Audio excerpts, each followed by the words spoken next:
Good afternoon. My name is Vicki Torres. Today is January 7th, 2011.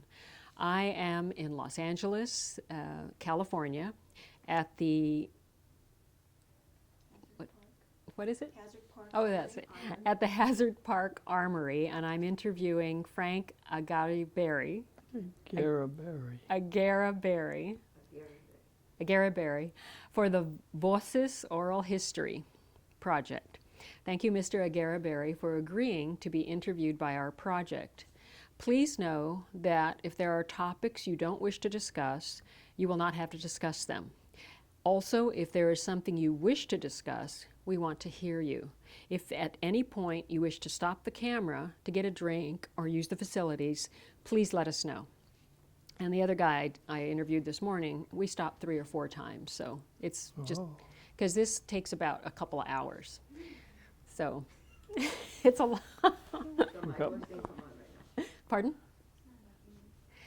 As we said earlier, your interview will be housed at the Nettie Lee Benson Library at the University of Texas at Austin campus.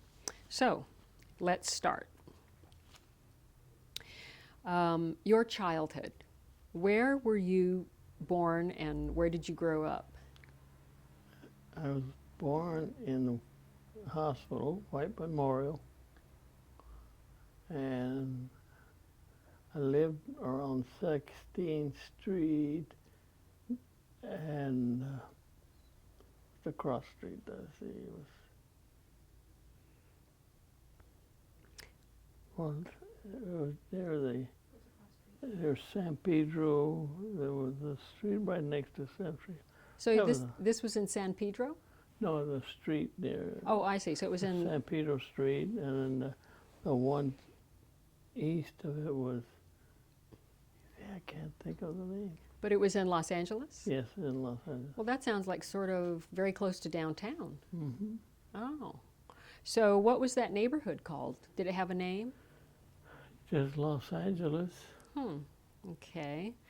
And what is the earliest memory you had, like as a kid? Memories, just by looking at photographs. When I was small, having birthday parties. Birthday parties? Mm.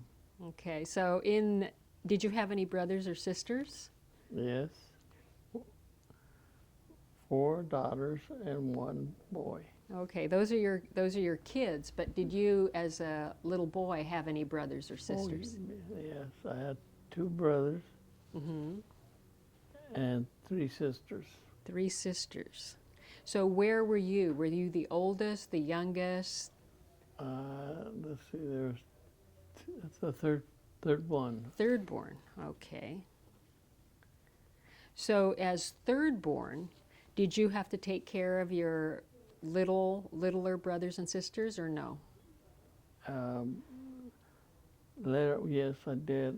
In a way, they were young. My mother was working. My dad was away working.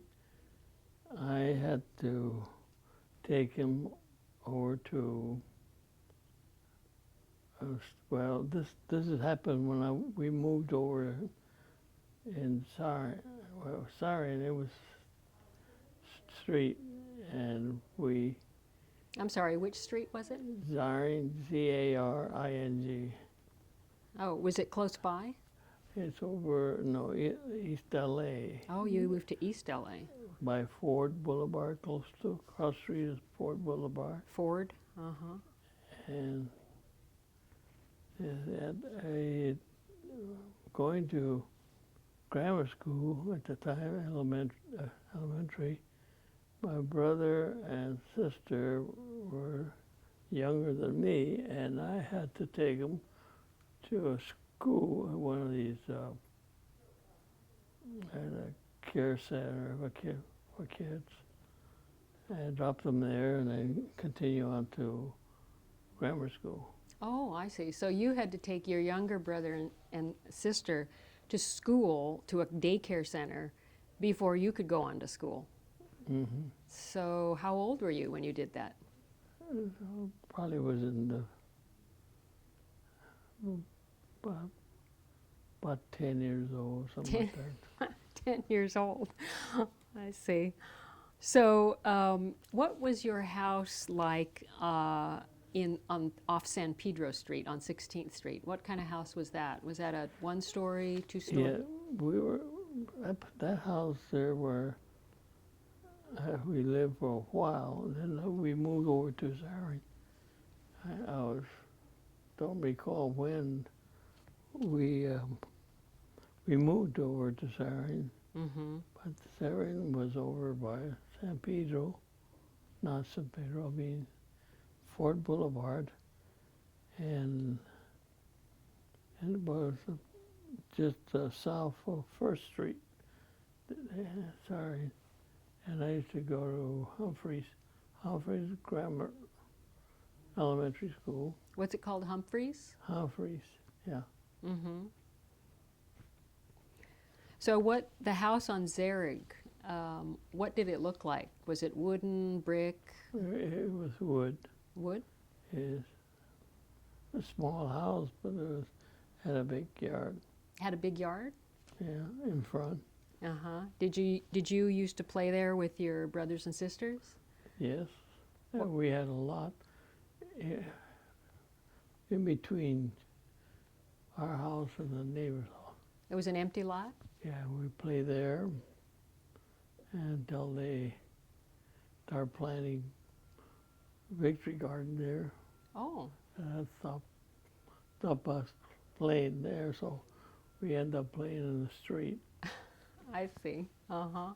So when you grew up there, before they put the Victory Garden in, what kind of games were you playing in that lot? Were you playing hide and seek? Baseball. Baseball.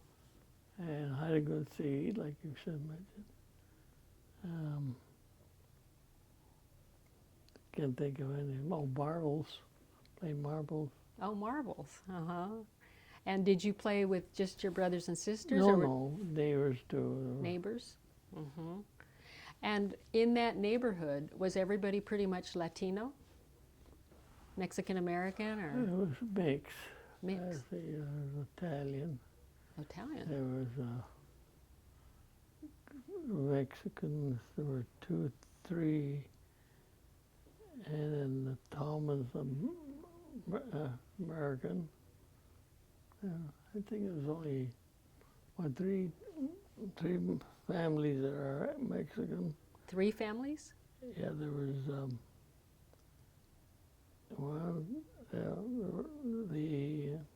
Morales that lived next door to us, the Rodriguez further down the street, and the third one was Garras. That's the 3 Mexican family. Just 3? The 3 families in that area. In that area, uh-huh. And there was 1 Italian, another American, and what else? That was it. I They see. come out there and meet. Sometimes we have some Italian person that lives down the hill. They used to come and play. Play up with oh, I see. So when you were growing up, where was your mom from? She was born in Los Angeles. Oh, she was from Los Angeles. Yes, but she was from her mother was from Sinaloa. Sinaloa. Mm-hmm. No, oh, Culiacan? Mexico. It was what's the name of it?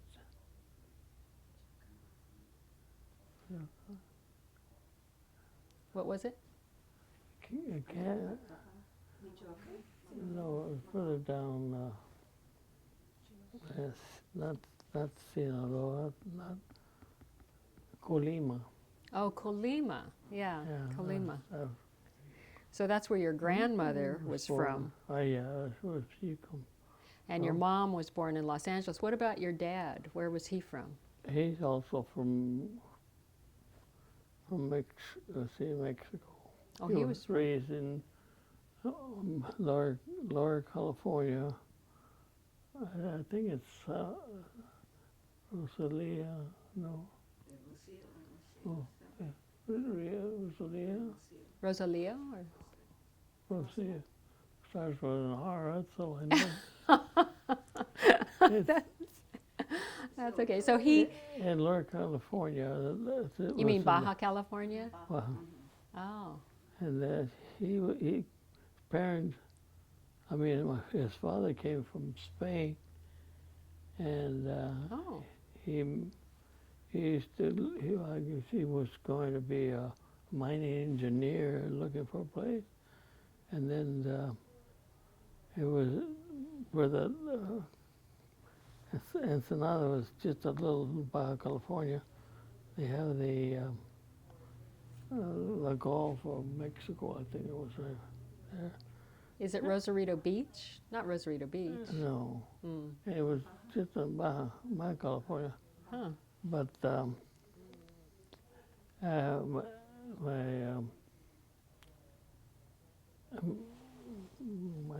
mind went blank. So since your father was originally from Mexico and your mom was from Los Angeles, did you guys speak Spanish in the home or no? All the time.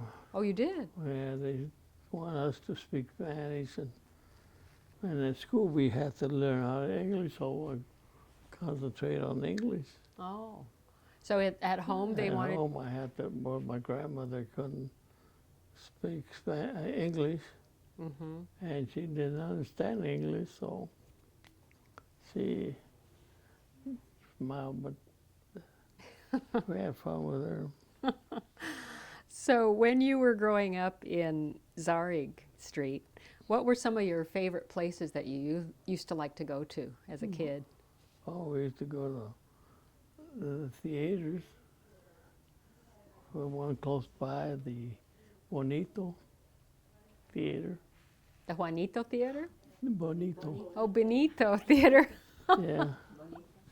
And were they were movies in English, right? Yeah. Uh-huh. But it's still, the theater was called Bonito. Then the other one out there on First Street was the Unique, and the rest of them were out there on Whittier, like the Strand, the Boulevard, the Center, and United Artists, and So how did you get to so these movie theaters were all within walking distance? Well, we walked it. That's the only way we could travel. Mm-hmm. They had buses. And what kind of work did your father do? Carpenter. Oh, he's a carpenter. Was he a union carpenter or he just... Yes, union carpenter. Uh-huh. And it was kind of slow work construction, so he was looking for a job quite often. Oh, he was. Uh-huh. And when it rains, he didn't work. Mm-hmm. And so my mother went to beauty shop school, learned to be a beautician.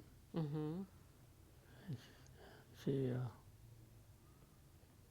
helped it that way with the help of my grandma. We moved. At times we moved to my grandma's house. Oh, you did? Stay there. Was that when times were tight, when their money was short? Yes. So you would have to go to where did your grandma live? That was 17th Street, there, about 2 blocks from north of Washington. Hmm. And San Pedro, and across the street was Griffith. Yes, and I remember the name. Yeah, Griffith. Griffith, okay. I see. So when you think about your dad, how was he like? Was he like close to the kids, or was he worried about finding a job, or what was? But looking for a job was kind of hard. That's what he used to do, but most of the time he likes to plan flowers. He was like a gardener. Oh, He worked hard. And then we had in the back. Oh, he had a room in the back. oh, He did his own there. But then when the money was stripped, it was completely, the outside shell was okay. So then we had to live in there, in the back, back with that room. That The- was for us. the whole family. No, just the boys. That Just- was the three of us. So- And the girls had the room. Why were you in that little back house? It's an addition to the house. Oh. Mm-hmm. And How many bedrooms did the house we had two at that time. And then there was this large room was the addition, so it made it three room bedrooms and a kitchen and a living room and a bath. So if you guys, the boys, were in the back room, the three of you, did you guys get into a little mischief back there?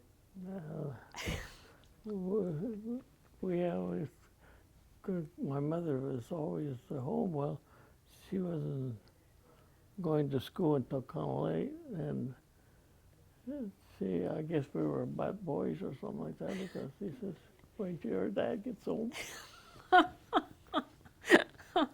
He tells her. I see. And then she'll tell him, and then he gets a whip. That was.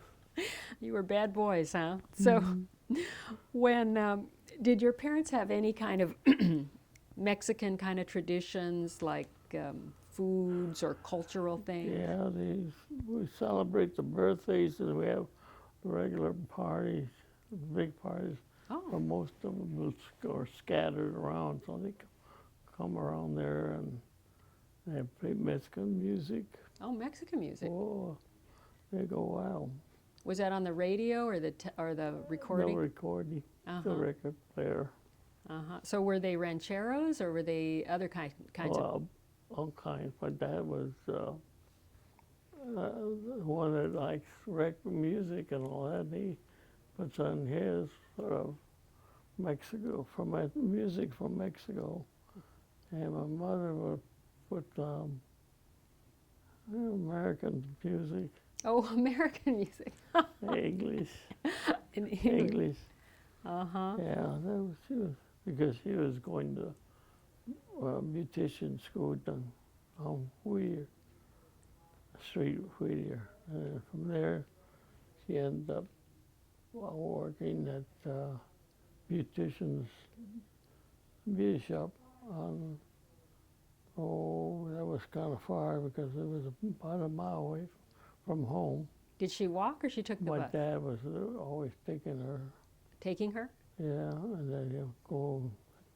I seen you working in the yard. How would he take her? Did he have a car? My dad had a car. My mother no. Oh, I see. What kind of car was it? Well, you seen we have a picture of my mother and the family. They're all in the car. And the garage was falling.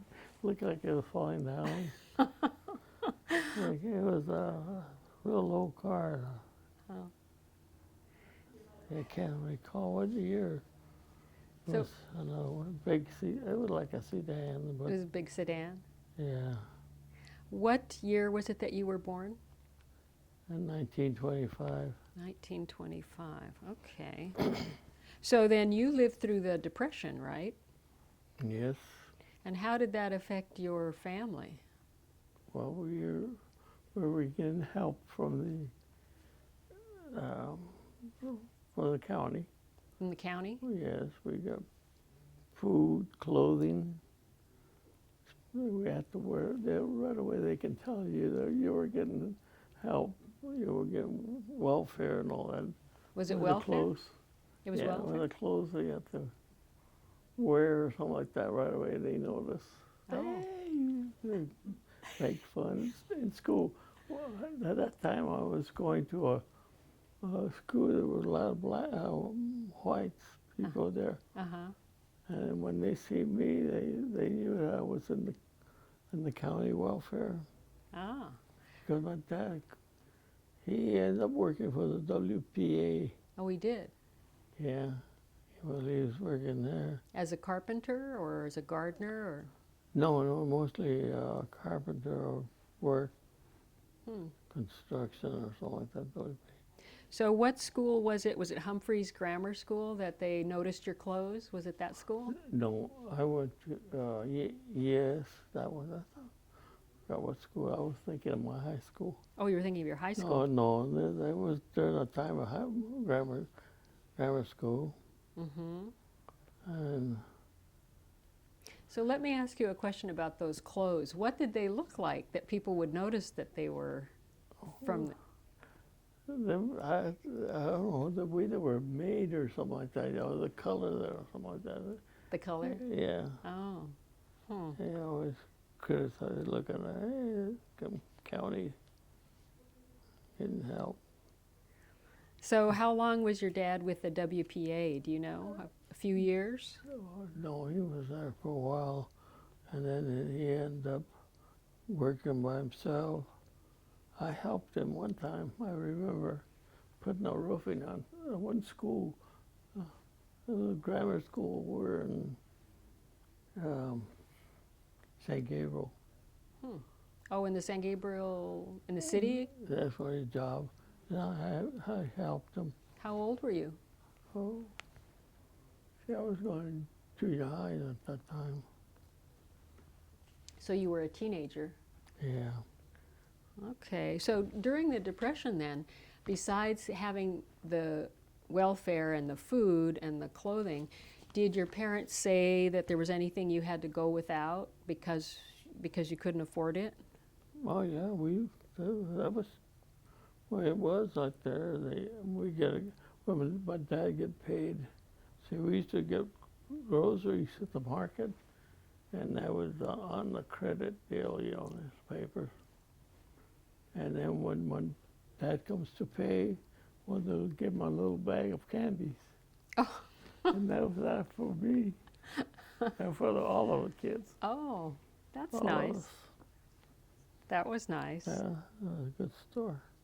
So that was a nice treat that you got. What about toys? Did you guys get many toys? And yes, on your birthday, you invite friends over and give you a little small, like at the, I don't know, they used to give us our little books like that, for 10 cents. What That was it? Yeah, 10 cents. Little comic book. Oh, a comic book. Yeah, Oh. for 10 cents. They used to buy it at the Crest. Huh. So your dad, because he was at home, he didn't, did you know anyone who had participated in World War I? Oh, yeah, he was, I wasn't alive, but he told me that World War One, that's when we were living with my grandmother. She and another friend tried to join in, but it was, or on the train going to the station. When the war broke up, it was finished. So they just turned and went back home. Oh, I see. And so who was that? That was your grandmother's? No, yeah, we were living in there, my grandmother. Pardon? We were living there at Oh. that time.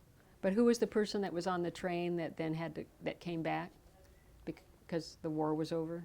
Oh, my dad and a few of his friends. Oh, I see. So they were going to sign up, but then the war ended. Oh, they got on a train and So, they sent them back.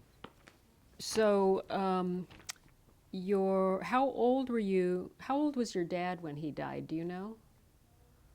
And he was going to be 90 years old. Oh, so 89 then. And only a few weeks before his 90th birthday. so if he was going to be 90, then you must have been how old at the time? You in your I don't know. I don't recall. We were married already. How much?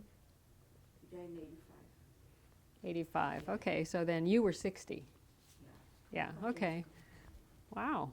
And your mom, how long did she live to, when did she die? How old was she? She died before my dad. Oh, way before him? Yeah. Oh. Yeah. So she died, No. When was it? What? She died at the age of 67. so your mom died at the age of 67. In 1967. Oh, 1967. Okay. Now, I have a question about your attitude towards the United States. Was it different than your parents' attitudes about the United States, or was it all the same? Same. Mhm. We get the paper, the radio, they always listen to that. Mhm. They always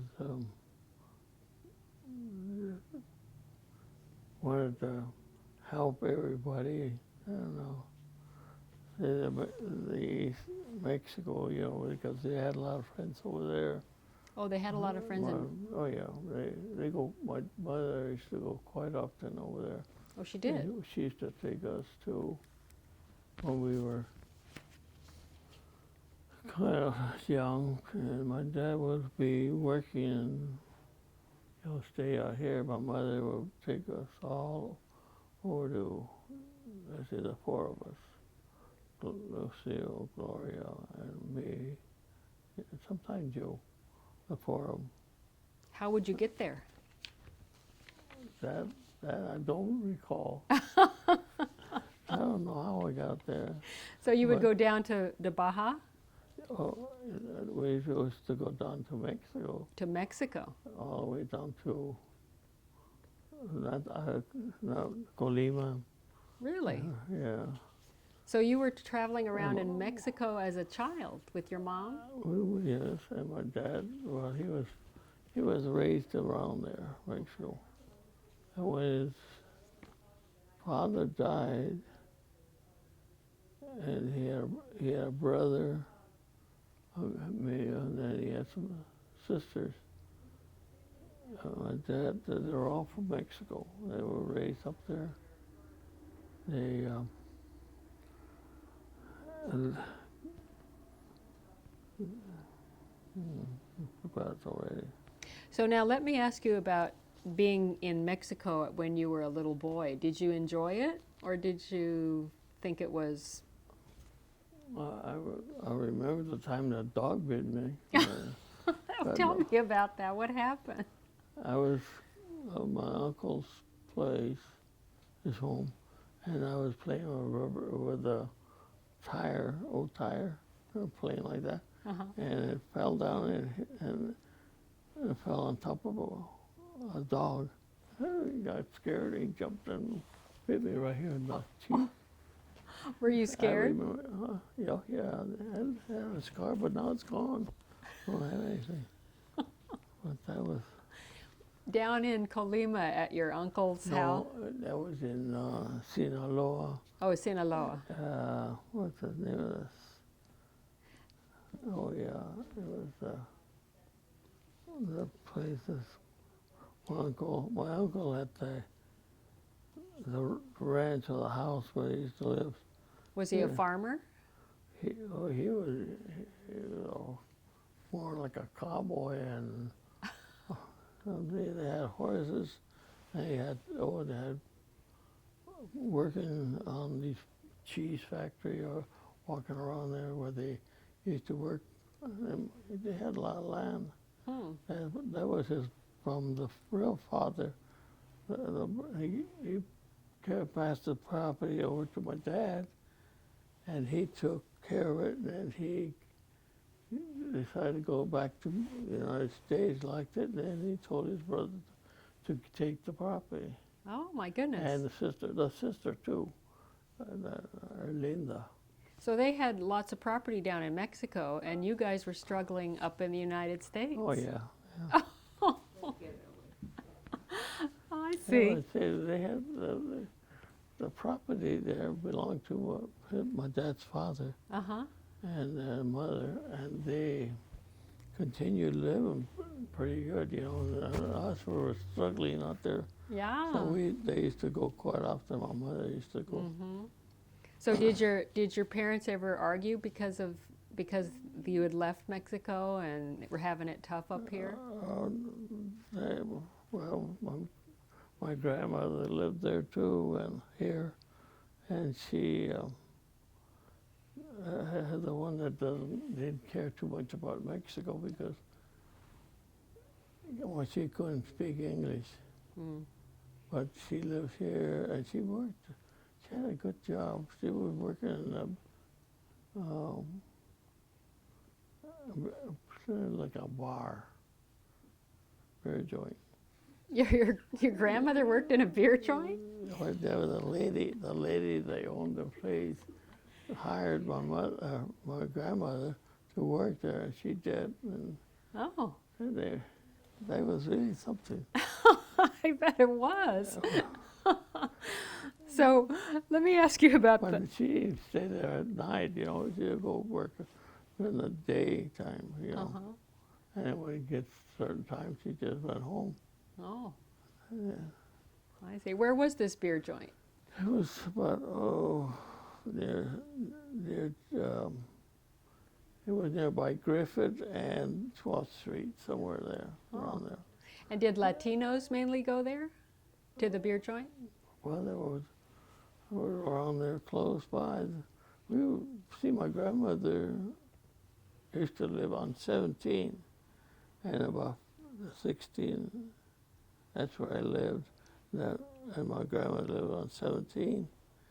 Then on Griffith and near 12th Street. That was the name was the street was Clanton gang. The Clanton gang. They were a rough guys. They were a gang. Really? The Clanton. Is it Clanton? Clanton gang, and were they Caucasian? They were Anglos? No, all Mexican. All Mexicans. Huh. Oh, With they a name were- like Clanton? No, Clanton. Oh, Clanton Street. Oh, I see. So there was a gang on Clanton Street. Yeah. Yeah. Oh, that's a hangout. That's what I have. Ah. I used to walk around, and my cousin, they were whiter than I was, and they had red hair. The Elizalituri, and they lived right close by there. So he told they just told you take it easy with the Aguerreberes when we used to stay over. So stay over on 17th Street with my grandmother. We'd walk around there to go to the bakery or to buy bread, you know. Because there used to be two bakeries close by, the Eagle Bakery and the Olson Bakery. They were right there on 12, and the other one about 15th Street, 16. Mm-hmm. And that's where they used to hang around. I'm going to stop here for a sec. No, so must be the lipstick that I put on. All right. So now, when you spoke Spanish with your grandmother and with your parents, what about with your brothers and sisters? Did you speak Spanish? They were about average. We were all speaking Spanish. Spanish. Because we had to learn how to get along with my mother's friends and Oh, I my see. grandmothers and my cousins. Other cousins, we speak English because we're going to school, public schools. Mm-hmm. And they lived, they were my grandma, well, and my uncle, the father of my cousins, he went back to Mexico to open up a business, like a beer joint. Like a what? A beer joint. Yeah. And he having trouble, so he comes back. And then how was it that my dad had to drive all the way out there to bring the kids, the family over. I brought them back from Mexico. They couldn't speak English at all. And then they went to school, and now they talk better than I do, English. So now you went to Humphreys Mm-hmm. Elementary School or grammar school, and so how many years to what grade did you go there? I was going to say I graduated. Yeah, I finished 6 years of school. And then did you go to a high school after that or a middle school? Middle school, Uh-huh. junior high. What middle school was it? We're living with my grandmother. They wanted me to go to a Catholic school Oh. because that's where my cousins were going Mm-hmm. at St. Joseph. Mm-hmm. And I tried to get in there, and there was too crowded. There was no class. So I ended up going over to St. Viviana's Cathedral. Oh, you did? Yeah. I graduated from there. I went 2 years. Before that, when I was living in Zarin, I went to Soledad. Soledad. Yeah, for 1 year, I think it was. What was that, a high school or? No, Catholic school. Oh, a Catholic school. Yeah. My grandmother was real religious. We had to have rosary every night. Oh, You had to go to Rosary? at her room. Oh, in her room. Yeah, we're out there on our knees. And then when we go to church, she goes to the church, the rosary. The brothers, the two oldest brother, William and Johnny, they were taller and older than I was, and I had to stay with him and even Joe. And Pete was the young brother, and he had to sit down with my grandmother. And he used to look around and like that, and my grandmother would pinch him. Yeah. But to look at the church straight. Yeah, that was funny. What church was that you were going? St. Tribute. Saint what? St. Tribute. St. Tribute. Was it English or Spanish service? Spanish to the church or something like that. Spanish? Yeah, my grandmother, when on days that she couldn't make it, she had the rosary read right there at her house. She would. And the backyard, back house, back room, that's what was her room. So you were going to church a lot as a kid? Oh, we had to go to the rosary. And every day it looks like we had to get on our knees and say that. But the big ones, the oldest one, like Johnny and William, they got away with it because they were older. So what was school like for you? Was it mainly Latino kids in school or mixed or? Yeah, well, I would continue. At St. Vivian's Cathedral, we were a lot of Mexicans. A lot of Mexicans? Yeah. In the school? Cool. And there's only a few Americans in there. Oh, really? Yeah. And were the teachers Mexicans as well, or were they whites? No, you can tell they live in the area around close by there, and they have a bus to pick them up to the church. No, I meant your teachers. Were Oh, the sisters. they? Oh, the sisters. Yeah. Oh, better not do anything. They used to hit you with a ruler. It was strict. Sister, I still remember her. Sister Lucy. Yeah, Sister Lucy, yeah. She was mean. And I graduated from there. From which one? St. Viviana's? St. Viviana. That was middle school. Junior high. Then So that was a Catholic school that you went to. Yes. Did you participate in any sports or? Yes, we had a handball court there, and what was the other thing?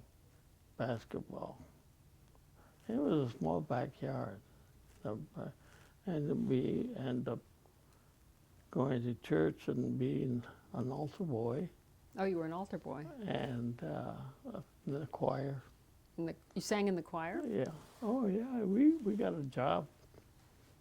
We got a job. The choir ended up going to MGM. And that was my first job. It was in 1936, or before that. 36.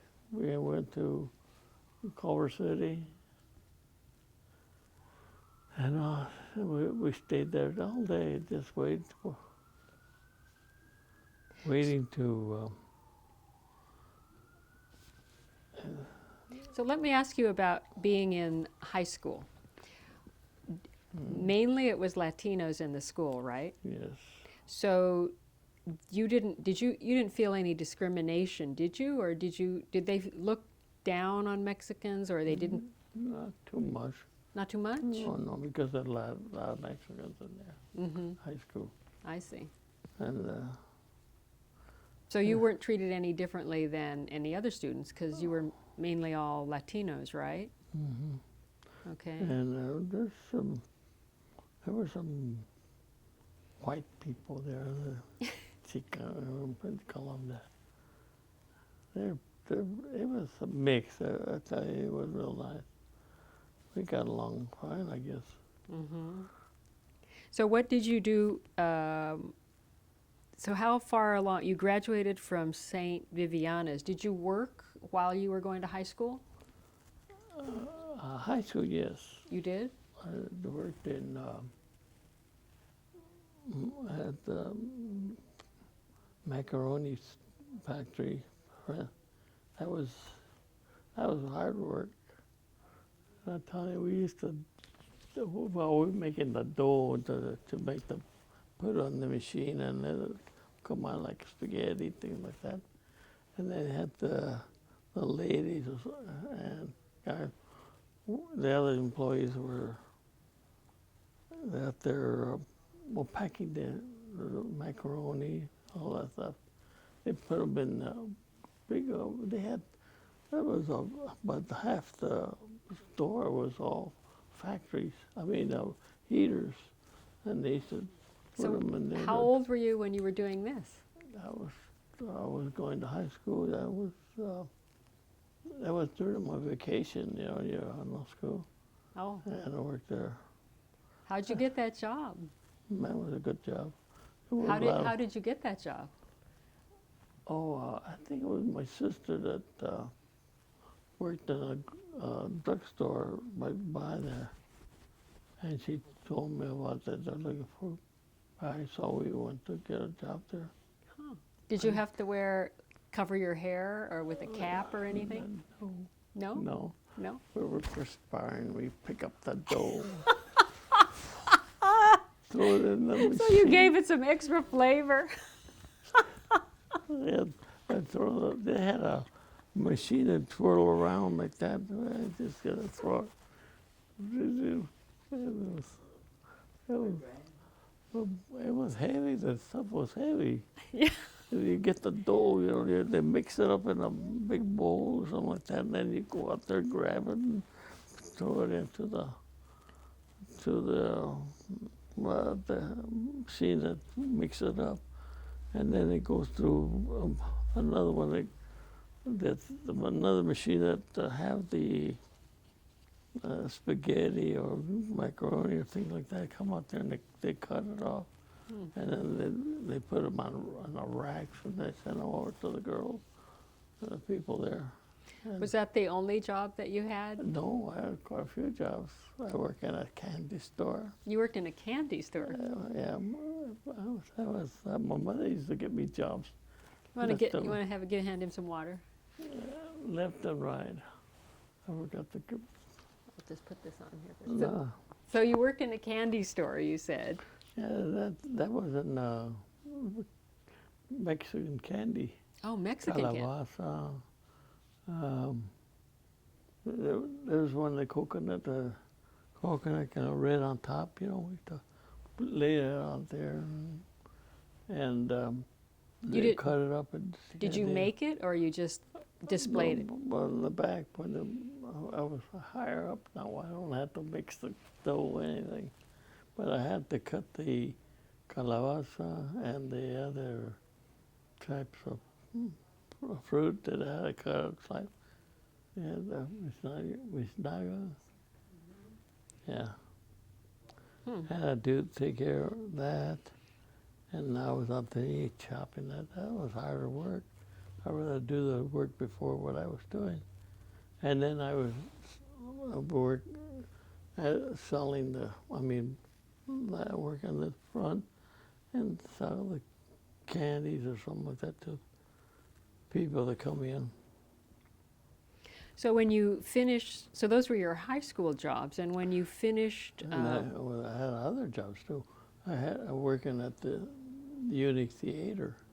in a what theater? Theater Unique. That was Oh, the one. Unique Theater. I took care of the marquee that you have. Had to change that. And change all the roll of paper that they have pictures of the movies that are coming up. Mm-hmm. And I worked there. It was at night. Practically every day. Saturday and Sunday. Worked long. We worked a lot of hours. Then I work at these jobs that my mother was getting for me. Oh, she was. Yeah, well, she got that job and that one the candy, the show, and then I guess it was a cousin or relative of my mother, and they had a sewing factory, and I used to work there. Sewing? You were sewing? No, not sewing. I learned how to cut the patterns. Oh, They stack up right. all the material. Then they put the pattern and I cut that. They taught me that. But most of the time, that may be a person that's, they have, what do you call them? I know I was seeing a thing. I was, Like big bales of material? no, the shipping clerk. That's what I was. Shipping clerk. Yeah, and I fill out that and take the stuff over to the post office, and then and then come back and sweep the floors and pick up the mess. And So Yeah, let me it was- ask you, all of these work you were doing, did you get to keep the money, or did you have to? no, I give it to my mother. So all those jobs, you would give the money to your Yeah, yeah, mom to help out the family? Yeah. Did you get to keep any of it? No, the only thing I kept for to my mother, so my mother can buy me some shoes Mm-hmm. and clothing. But I didn't get any money. Were your brothers and sisters working No. too? No, just my sister, Lucille. Mm-hmm. She worked at the drugstores and what else? Just a few drugstores. So there's no one near the house and no one down there. And So what did you do for fun? Did you have any time to have any? yeah, we play. On Saturday or Sunday we'll be out there playing baseball, kick the can, again. We used to make our own little cars made out of any lumber that we see around there, or a box or something. And we'd take the skates. We used to have skates and take them apart and put them on and use it as a scooter. Yeah, a lot of fun. I see. So you graduated from high school. Is that about as far as your brothers and sisters also got in education? My sister, Lucille, I know she went to Catholic school. No, I guess that's all. I was the only one that went to junior high school. But you graduated from high school, right? Yeah. And everybody else did too, or no? But I think most of them all did, yeah. No college. No, maybe Joe, or just me. Just me. Okay, so when you graduated from high school in 1936 from St. Viviana's, And right? that was junior high school. That's junior high. Junior high. Garfield is the high school. Oh, Garfield is a high, okay. So you went to Humphreys Elementary School, you went to a middle school that was a Catholic, St. Joseph's, no, No. St. Viviana's, and then you went to Garfield, and then you graduated in 1936. At Garfield, No, Garfield 43. what? 1943. 1943, okay. At Garfield, did you get involved in any sports or anything? Yeah, with gymnastic. Gymnastics? Well, Oh. it was a 2-year letterman. Oh. I remember that. And so did you, what was Thanks. your competition? What did you specialize? Different schools. No, I don't mean your competition from the schools. I mean, what was your event? Let's see, I was pretty good on rope. I used to climb the rope all the way to the top. And to hit the top, you have to get markings. Then I was good at the long horse. Oh, the long horse. And then I get on the ring once in a while. I used to show off like that, see, what I'm working on. But the one that I didn't like was I fell off of that one. There was the high bar. Oh, the high bar. I was in the high bar and my hand slipped and I boom went down. I didn't break anything or didn't hurt, but I got scared and I didn't want to get on that anymore. I see. So if you were a gymnastics person, then you must have looked pretty good, pretty handsome. No. I wear a mask. Did you have a lot of girlfriends? No. No? I used to go to work right before. I just signed up my class. Gym was always my sixth period class. I just signed my name and change my clothes, put it on, and take off to work. Wow. I used to work at the PIFL. I call it PIFL, PFL. That's the Pacific Freight Line. And we stayed there until about 10 o'clock at night. Wow. And When did you have time to do your schoolwork? I got a few D's. You got a few what? D's. So here you were Yeah. with gymnastics, but you were getting D's, and then you were working a lot. Oh, that's the only place I got an A. I see. Okay. Yeah. So you graduated in 1943. Like the war had already started by. Oh, yeah. So you had mentioned that next door to your house, that field, they had made a victory garden, right? Well, he did that. The Tallmans, that was a next door neighbor. He did all the gardening. People used to chase you. I'm- People used to chase you. oh yeah. People used to chase you. Why? Like I look like a Jew. You. Who would chase you? The The neighbors? gang, the Mariana gang. Oh man, I used to take my brother and sister to the school. What do you call 'em? The daycare. Take them over there at the Mariana, down like that, and they used to run after me, and I had to run until one of the members of the Mariana game.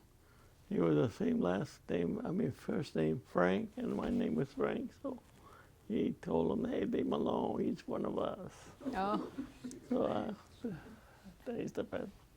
But then when I started working for the unit, I met another gang there. oh, And I was walking my sister to the, she worked at the drugstore. As I was walking by, about six guys came out there with a knife right in to me, and I didn't move. But we were going by the street. They moved by the side. They started blocking the way, and they were with a knife. So I got him and pushed him away, and then somebody kicked me in the rear, so I had a fight. And the people there looking at them, looking at seeing me fighting the big gang by myself. And my sister went home and told my dad about it. Here comes my dad. Faithful dad. what did he I say? was working at the unit then. What did your dad say when he heard about the fight? Where are the guys? Where are the guys? Where are they? Oh, he wanted to tell them that right next door was a mall shop, and that's where the First Street gang hang. Oh, And then they found out that the guys were doing it, and they told the guys to tell them what you have to do. Oh, we were only playing. They said, they did pretty good. Oh, and then that gang, a big gang, they said, come on. They used to go and fight the Clanton gang. oh yes, the other Yeah, gang. they had gang. They said they got like 2 cars, and they asked me to join them. I said no. I was going to ask you how you didn't I ever. I didn't go there. Why didn't you join a gang? I know. No, I kept on working. Mm-hmm. Yeah, because I had to work. No, I can't go. But So when the war started, when World War II started, how were you guys receiving news about it? I got drafted. But before that, were you seeing the newspaper or hearing on the radio what was going on about in Europe? Oh yeah, I just hope I graduated before. I was drafted before. I mean, got my draft papers. When my birthday was March the 9th, I was 18 years old, and I was drafted to go in the Army, and I was able to talk to them to see if I can graduate it, so I can finish school, and then they can call me. So they said okay, so I continued Garfield until I graduated. You mean you wanted to sign up ahead before you had graduated from high school? Yeah. Huh? You wanted to graduate first. Oh yeah, I wanted to graduate first. But I mean, the desire to join came before you were even out of high school. No, we were thinking, I didn't think I was going to get drafted until I was about 20, 21 or something like that. 18, that was Well, do you remember Pearl Harbor? Do you remember when they bombed Pearl Harbor? Yeah. How did the news? Surprised. I didn't think that they would have done something like that in a big country like America, USA. How did the neighborhood react? The same way. They were disappointed. I mean, they were. I guess understand why are they doing that? They're going to be a war, and we're not even prepared for it. How did you, as a teenager, feel about that? I thought I didn't think it was fair or right to do that. If you want to fight, let's do it together, fight or something like that. Mm-hmm. But that sneaky way they bomb. Mm-hmm. Okay, now I'm going to shut this off.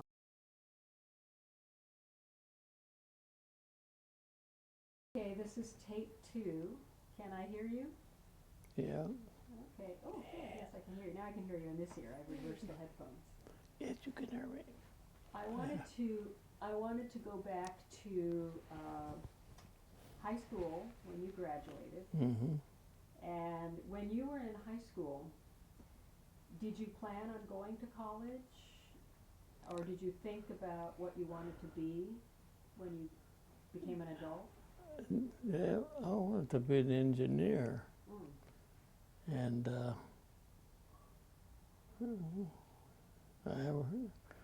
I noticed that my grades, I took up drafting, and I kind of liked that. And then to be an engineer, you had to have good grades, and then my grades were good. So then I decided I wanted to go to college.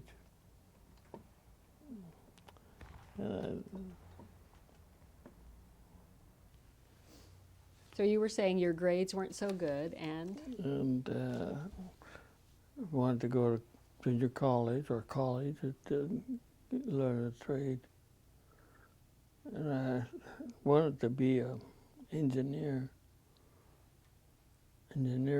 So when I got my nose for a draft, I just gave up I see. school.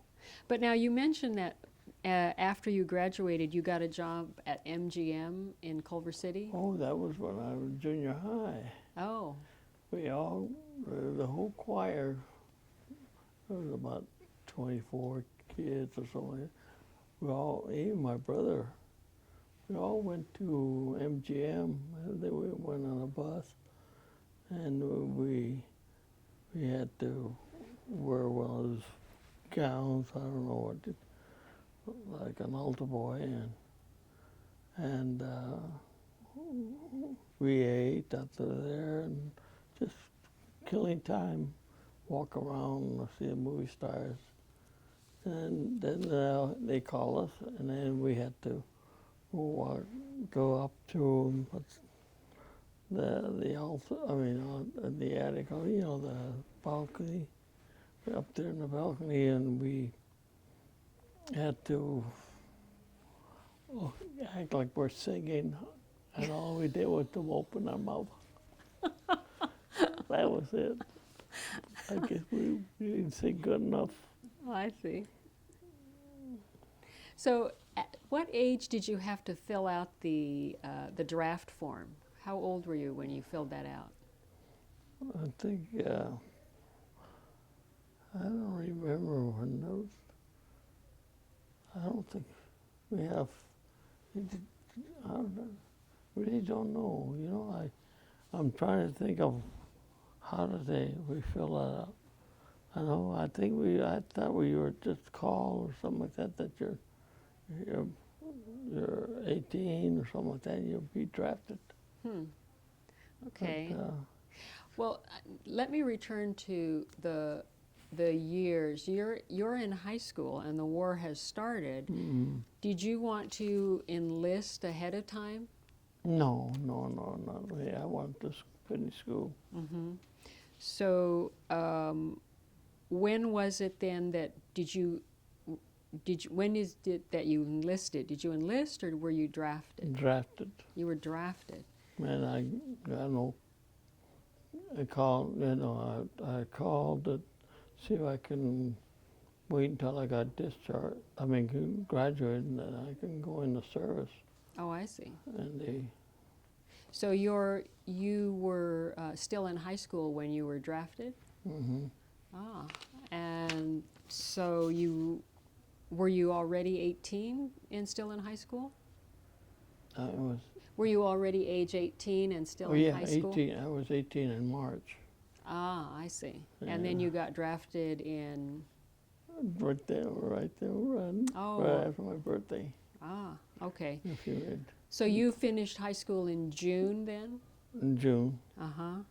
And then what happened? And we got deferment. We were able to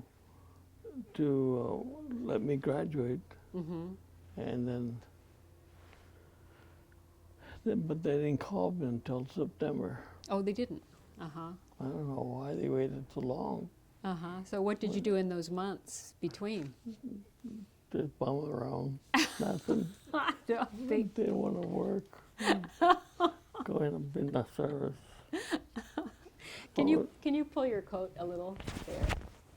No, pull it open. Oh, open. Yeah, there you go. Okay.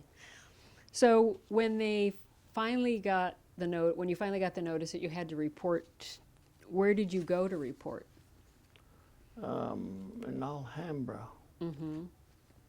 That's where we all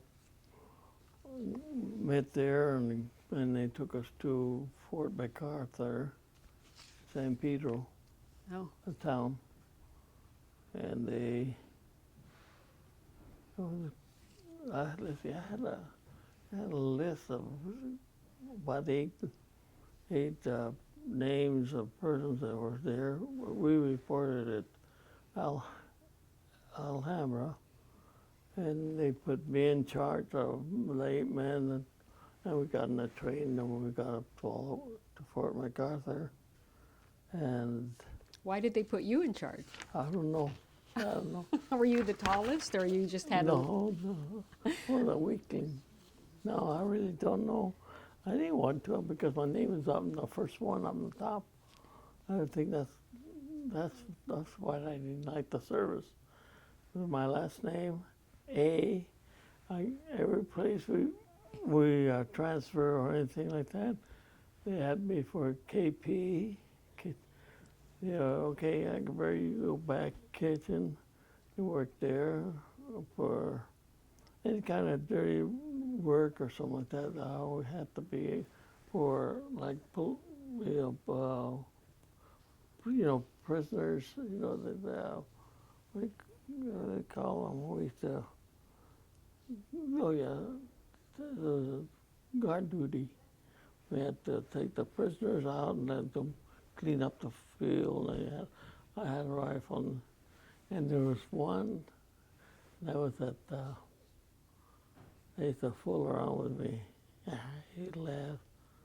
Well, let me back you up now. So you got the notice on March 9th, and then you didn't go in until September, right? Do you remember what date that was? It was 16th or 17th of September. And that year was 1943. 1943. Okay. And when you went to Alhambra, how did you get to Alhambra? Did you take a bus, or you drove there? No, I wasn't driving, so I didn't have a car. Oh. And I guess I just... Did you go with any friends? Yeah, I really don't know. And let's see, you in your family, you were the third oldest, right? Yeah. Was there anyone ahead of you who had gone into the military? My cousins, he was a paratrooper. He was in 507. He was telling me he came on vacation time, furlough, and he told me, don't get in there, don't get in there. It's real rough, real tough, I'm scared. Why did he tell you not to get in it? Because it was hard work. You had but to me, I did all right. I had to run, had to climb over on these different, it would look like an obstacle course, they call it. And you climb up to the top and start walking up there. That was rough. You wanted to grab the top or something like that. Someone to walk out, or you had to straight. Okay, I want to back you up again. I keep backing you up. That's all right. So your military branch was the Army, right? Basic training, yeah. Okay. So and they sent you for training down at Fort MacArthur, which is in San Pedro, correct? That's the induction center. They assign you where you're going. Oh, where you're going. And so we got our basic training at Camp Roberts. And where's Camp Roberts? Out there close to St. Louis Obispo. Oh. So how did you get from? So you you went to Alhambra, then they went down to the, where did you say? San Pedro, where you were mustered up to go to Camp Roberts. Where did they issue you your uniform? Right there at MacArthur Park. MacArthur, St. MacArthur. Fort MacArthur? Yeah, Fort MacArthur. Okay, in San Pedro? Yes, and then they signed you to, I mean, because there was a whole bunch of were different groups. Some going into the Army, some going to a tank division, or like that. But we had to get basic, so about 8 hours, 8 guys. We had to get in the train. They took us to Fort MacArthur, and they prepare the papers and tell you where you're going to go for basic training, and they sent us to Camp Roberts. So when you went to Camp Roberts, were you put into a barracks? Were you in a company, or? Yes, yeah. There was a group where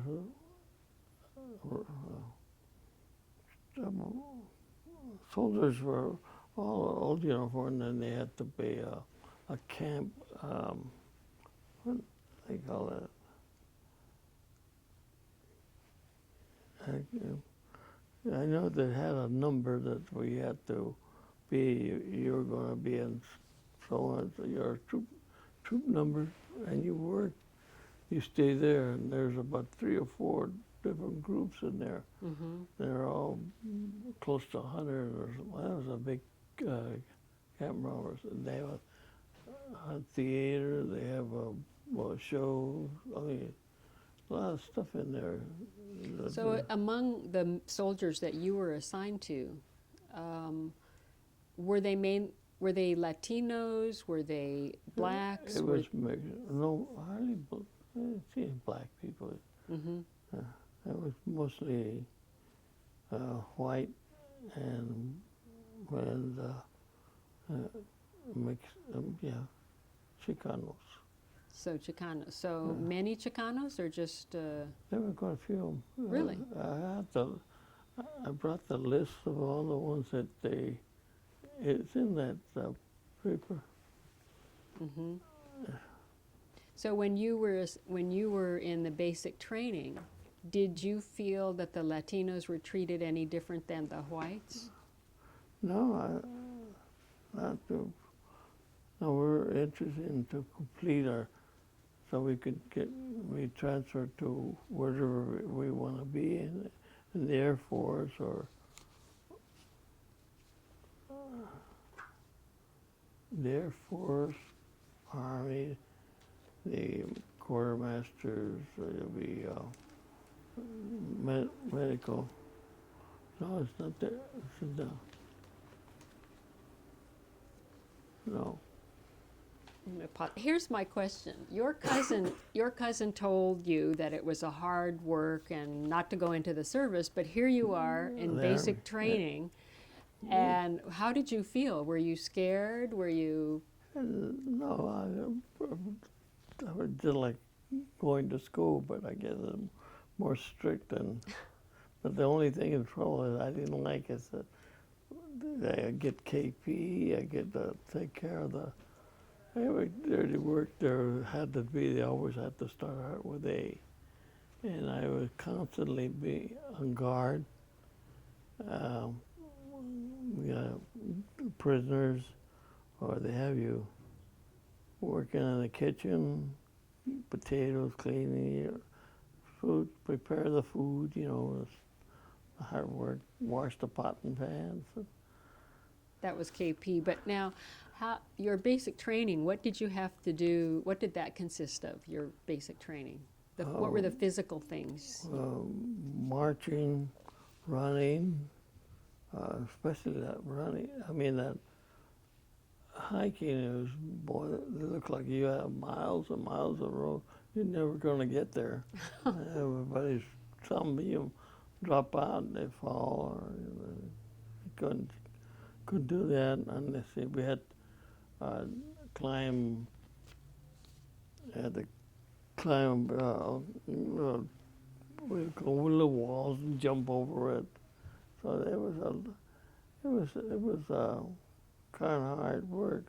And then you went to the fire range, fire, and then use your gun rifle to hit the target, or Maggie thrower, they call it. If you miss, you get a Maggie, and they wave the flag out there that you missed it. How were you and your shooting? Well, at that time, I was with a friend that insists that he's going to try to get out of the service. Mm-hmm. And he told me to do the same thing. Mm-hmm. And he told me, okay, all right, don't hit the target, don't hit the target.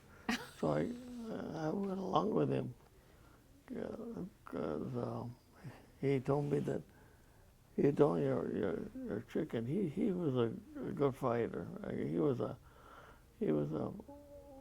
what do you call a gang leader. He was a big gang or something like that. He kind of got me scared, and he insisted on me to take it easy, you know, not to do it, and they'll get you out of the service. And then we failed the first time, and we had to go back again and try and shoot again, and we failed that time. And then when it was on a Sunday, that we're going to have to try it again. Okay, I said, no, I'm gonna continue on. I'm gonna be in the service. So I scored pretty good, and I got out. And he got discharged. Oh, he did? Yeah, he got out, and the trouble is that he had a murmur in the heart or something like that, and he was taken off. So I see. he got out of the service. And I thought that was dumb for me to go listen to him. So do you, when you were in the service, you were speaking English with everyone, right? Yes. Did you have any Mexican friends? Yes, we had them. Oh, you did? Quite a few guys that we speak our language was Pachuco talk, you know, different words or something like that. They say, you know, they tell you, Alalva, come on, yeah, venga. You know, different words or something like that. That's the way we talk or something like that. Uh-huh. Well, the guy that got out of the service, he was always wanting to fight anybody in there, you know, like that. And he used to tell them, me and Frank, we can beat anybody. And then he likes to fight the Gavachos, you know. He finally got a fight. Where's the guy? Then he fight the guy had his helmet, and when he hit like that, he cut his hand right there. He was a real bad cut. Oh. What was his name? Felix. Last name is Felix. His last name was Felix. Uh-huh. Yeah, and he was. Did you know him from before? No. No. I knew him when we were drafted at Camp Roberts. No, MacArthur. We had to fight there, you know. But he was really, you know, he was like a fighter. Mm-hmm. He picked anybody to fight, you know. And here I am getting beat up and all like that, and then he used to laugh.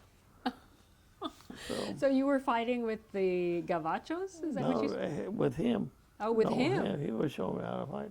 But he wanted to, he was spreading around that they was telling him that between me and him together we can beat any gangs, any guys. So did he want to fight the white guys or the Latino guys? Anybody in there. And I did have one fight. So that doesn't sound like a real good friend to have had. I know, it was silly. I mean, that's why I passed. I said, no, I'm going to continue on. And then when I passed that, I went to Fort Benning. Fort Benning in Georgia. Yeah, And why did they send you there? for the school for paratroopers. For paratroopers. Yeah. Did you choose that or volunteer for that, or? Yes, you had to sign up for it. And they were dropping, they drop them. A lot of guys they wanted to get in there. That's the worst, kind of tough, the exercise. You had to run, you had to climb, that thing was ropes. I didn't have no problem. Because you'd been in gymnastics before. Yeah. Ah. So it was kind of easy for me. Oh. And then my cousin was surprised that I got in because I was thin. So why did you want to be a paratrooper? Because I thought it was they looked pretty good, with boots and glasses. There's a picture in that. That you wanted to be a paratrooper because they look good? Oh yeah, well, No, you had come. the boots and the cap and it looked sharp. Oh, I see. Okay. So you applied for that while you were at Camp Roberts? You applied for paratrooper? Yeah. And did they give you a test there? No, well, they finished the basic training and then they send you out there to the Georgia, Fort Bennings, and then you have the training for paratrooper. I see. So did you have to jump out of a plane? Yeah, we did jump out of a tower. We had the 250 feet high. It's like being in a carnival. They lift you up. It's like a canvas on top, like a parachute. And they take you up to 250 feet, and you're supposed to throw a paper, and then let's see where the wind is blowing, because when they release you, they want to make sure that you don't run into the frame. You're away from it. That was pretty good. I liked that. You liked it? Why? That thing was. Thought it was tough by doing that. I don't know. Were there any of the guys who couldn't do it? Oh, there's quite a few guys that they couldn't do anything, even when they get on that. Well, another time to jump off, or it's hard to land when you. It's like a plane, and you're like that, and then you jump and you learn how to fall. And you have to do that. They couldn't even do a lot of those things that they give you for training, and it was rough for them. And to me, I thought it was pretty good, easy. Yeah. Well, you had an advantage because of the gymnastics, Yeah, right? that was it. Yeah. So you were pretty good. I thought I was. So Conceited. how long was that training? That was about 4 weeks. Uh-huh. It was rough.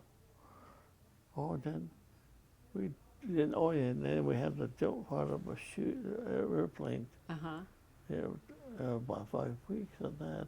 4 weeks. Or 5. I forgot. Some of them land in the water, and they'd show you how to get out of the chute before you land in the water. But then, what happened? If you have we had one night jump, and when you jump, you see the road, the street. It looks like a river. It's shiny, Oh. But they tell you to watch out. If it's real straight, the sides, it's not the water, because that's a road. And a lake or a stream or something, it goes straight. I mean, it goes around different ways or something like that. So that's why we had to be careful not to See, because if you know that that's like a water, you start taking off your chute, ready to fall, and then finally you fall into the water, and then you swim out. Did you have to learn how to pack your own parachute? Yes, we gotta pack that. Okay. We, So after you finished that training, did you then, were you assigned somewhere? yeah, assigned to the division. They had the 101st, that's 13th, and then they had the 82nd. And then eventually later, the 17 came in there. But I had the 82nd, the 101st. Well, you don't see, the 82nd has originally 4 combat jumps. They jumped in Holland, Sicily, and they jumped to Holland, Italy, then Normandy, and then Holland. Okay, that's the 4 combat jumps. I only got 1. That's because I went in there kind of late. But I was in more battles than those guys when they started. So after you were assigned to the 82nd, and where did you go from Fort Benning, from Georgia? Where did you go? Oh, we went. We're entitled to a furlough, 30 days. We were able to come home, go back, and then we got on the boat and go all the way to England. You went to England. Where in England did they put you? We end up in Corn, Q-U-O-R-N, Warren. That's a little town, and it's near Leicester. It's close by there, and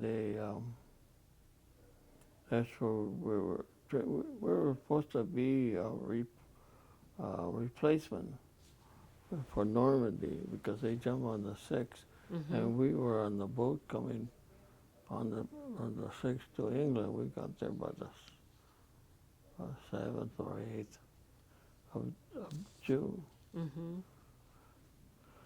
So we were practicing. We end up going to the airport, and one little tent. We stayed there waiting to see when they're going to call us. We clean our rifle and make sure that everything is ready. And then when they find out that they didn't need us at the time, so we just got back to the camp in Quorum.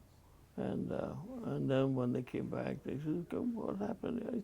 You guys supposed to be the replacement. What happened?" We said, "Well, they said we were not needed." He said, what are they talking about? They killed them. And we had a lot of troops.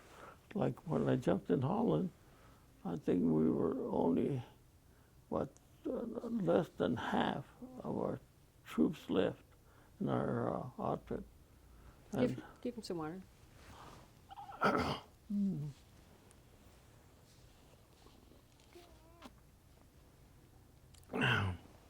Yeah. So you went to Corn in England, and then you were waiting to go to be a replacement, but then you never were called up, and so you went back to Corn, back to our camp. And so then we kept on practice jump at the airport to jump, do exercise what we had to do and get ourselves ready. And then when the team came home, to camp, we were little practice we fill in what they needed, and then we were getting prepared for the Holland. To go to Holland. And then we jumped there. Okay, so from England, you flew all the way to Holland? Yeah. You didn't stop anywhere in between? Oh, no. we had to surprise them. Mm-hmm. That's what they call So it. you Sneak in jumped there. in Holland. Where in Holland? Nijmegen. Nijmegen. Nijmegen. Yes, Nijmegen. That's a little city, town. How do you spell it? I never knew. Some nine. N-I. Okay, well that's okay. We'll get the spelling later. Nijmegen. So what time of day was it that you jumped? We jump on a Sunday, and during the day, light. See, most of the jumps they have here, the last three jumps, you jumped in at night, Mm-hmm. so they can't see the chutes that were coming down. Therefore, we jumped. They had it was during the day on a Sunday. They were in church and all that. Oh. That's when we had a jump.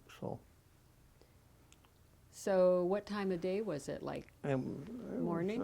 Well, they were in church. They said there was must be a little before noon. Mm-hmm. So when you so how many people were jumping?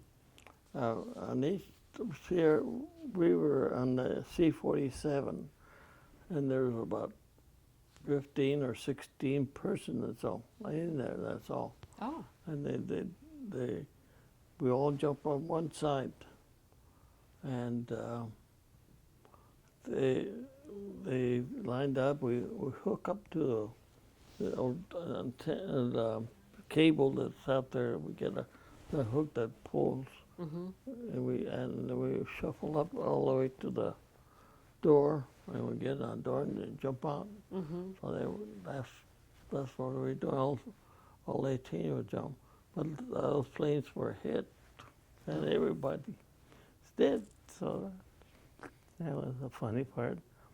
Or sometimes, like they said in Normandy, and because they're night, they have the known as the pathfinders. Those are the guys that go first and find that they figure what their locations they're supposed to be able to jump, Mm-hmm. and then they go out there and put the flares or something like that on the around the field, so they know where to jump. Mm-hmm. And in Normandy, they jumped about 3 miles away from the. Oh, They right. were way off. But this Well, was your first jump, right? Yeah. In Holland. Uh, So were you upset about the fact that you were jumping during the day instead of night? No. We surprised them. They think Mm, we surprised them. I see. But then when I see the planes were getting all coming down with the guys and all that, it's sort of maybe we shouldn't have jumped that, or maybe we should at night. But then at night, they hit you. Well, you don't know where you're going to land. You're going to land out there in the water, or you might land in bushes or trees or something like that. So when you were shuffling up there to go jump off, was your heart beating real fast? Yeah, we're doing praying. That's all. You pray. You were praying? Oh yeah. Oh yeah. Oh, another thing you have to watch out is when your chute is like that. About half of the guys were jumped off, and then they released the bundles of equipment and the things like. And then they were afraid that the equipment will Come go undone? on top to the parachuters. Right. Yeah. Fall on top so, of your, oh. So I was Did it- hoping. I said, I hope when they release it, I hope I jump afterwards. So they will, because that's what happened.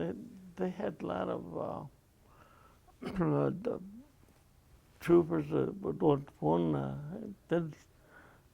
didn't go through. Even that didn't stop you. Well, other things, but the area sometimes had some traps or something like that you can jump into or fall. And then the gliders are tied to the back on the plane, they don't have anything. They have no motor on it, so it just fly without a motor. But it has all the equipment in there, the jeeps, and a few little what do you call them, artillery. Mm-hmm. The small stuff. So you can take a big artillery. You can take that's what's in there. So when they go and land, if they don't shoot them down, when you land, sometimes you hit a tree or bone like that, and all that stuff. The soldiers that are inside, they get smashed, they get squashed, and everything in there. Mm-hmm. So they have a hard time. I didn't want to be in the. You wouldn't want to be in the glider. No, that's so wrong. And so sometimes if you jumped off and your pack got caught, then your pack could fall on top of you and... No, your pack in the back. Well, you see, you have a reserve right here in front. Mm-hmm. You have the regular one with the straps or the risers on the back. So when you jump, you're supposed to... Well, they changed it. It used to be Geronimo. And then you can, if your chute doesn't open, then you got your reserve and throw it out. Mm-hmm. But they changed it. It was in 3 seconds. It's got to be 3 seconds. So you had to do 1,000, 2,000, 3,000. That's how we jump. And that's all they do when they say that. But now they got different chutes that open sooner and don't have to worry about the. But you were talking about something that was falling on you if you're... The bundle. Oh, the bundle. They're underneath the plane, and they have the guy that jumps at the release the buttons on them, and then drop the bundle, and they also have a chute. Oh. They come down. I see. And what's And in the they're bundles? What's in the bundles?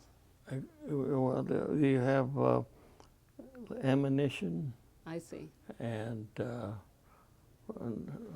for the motors too in there too. I see. So it comes down separately, and you could get they caught. come- You could And get. you get out there in the field and find that where these Ah. bundles on and get the.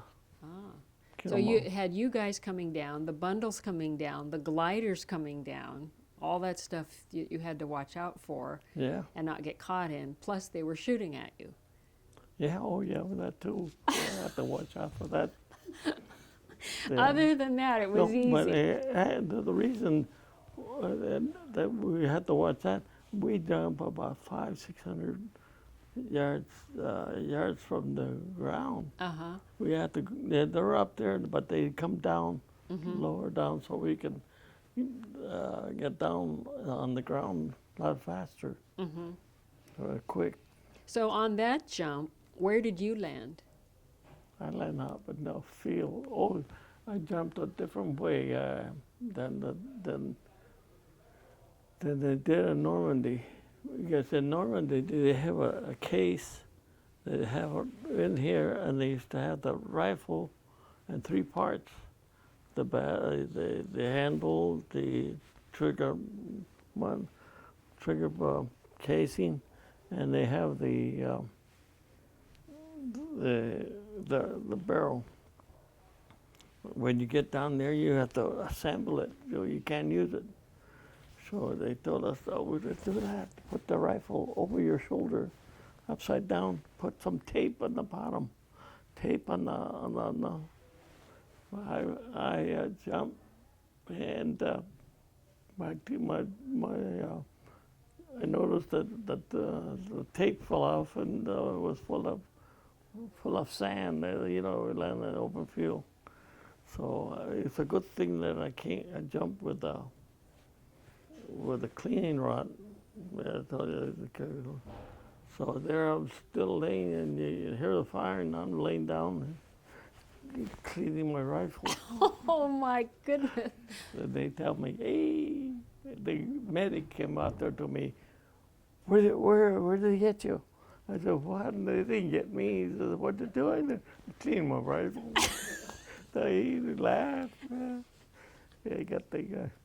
Yeah, most of the guys did all right. But I was one there.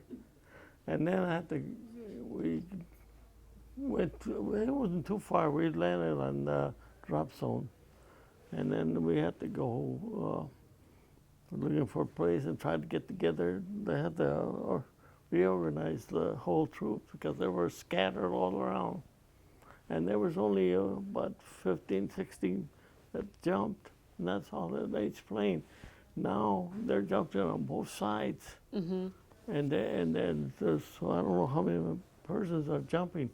Or before that, they had them jumping off of the back. I never did that.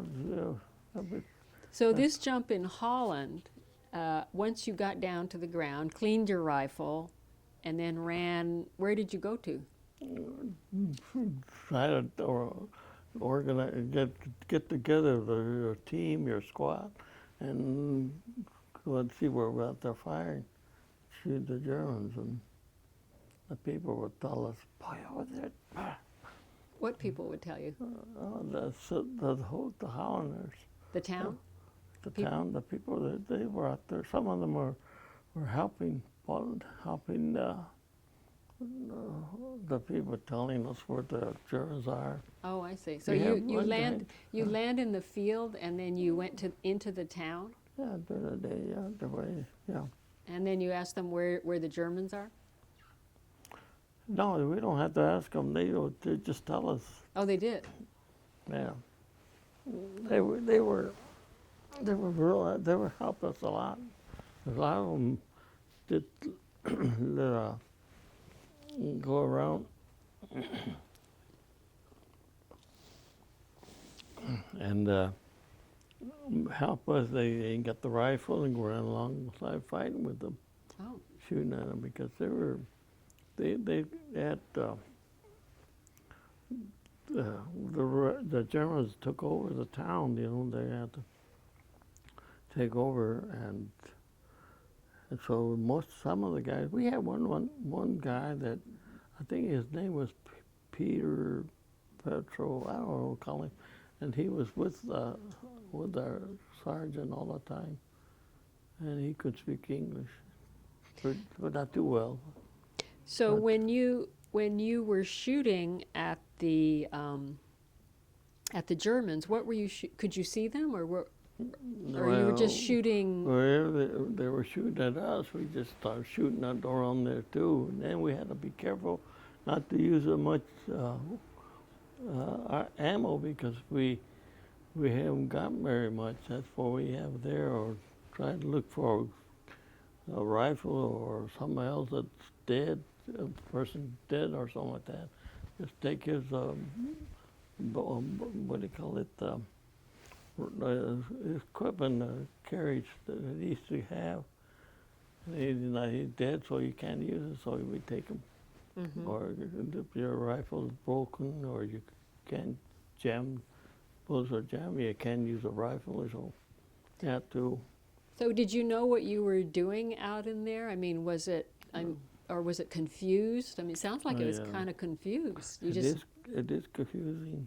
But then when we one area, then we're all get together from the captain. They'll tell us we got to go out there and save protect the bridge so they won't blow it up and all like that. So we will be out there around the area, and then they will try to stick in there and try to blow it up or get burned, and we just shoot at them Mm-hmm. and scare them away. Then we go into a town. Oh yeah, we took care of some place, and then they told us that we had to protect the bridges.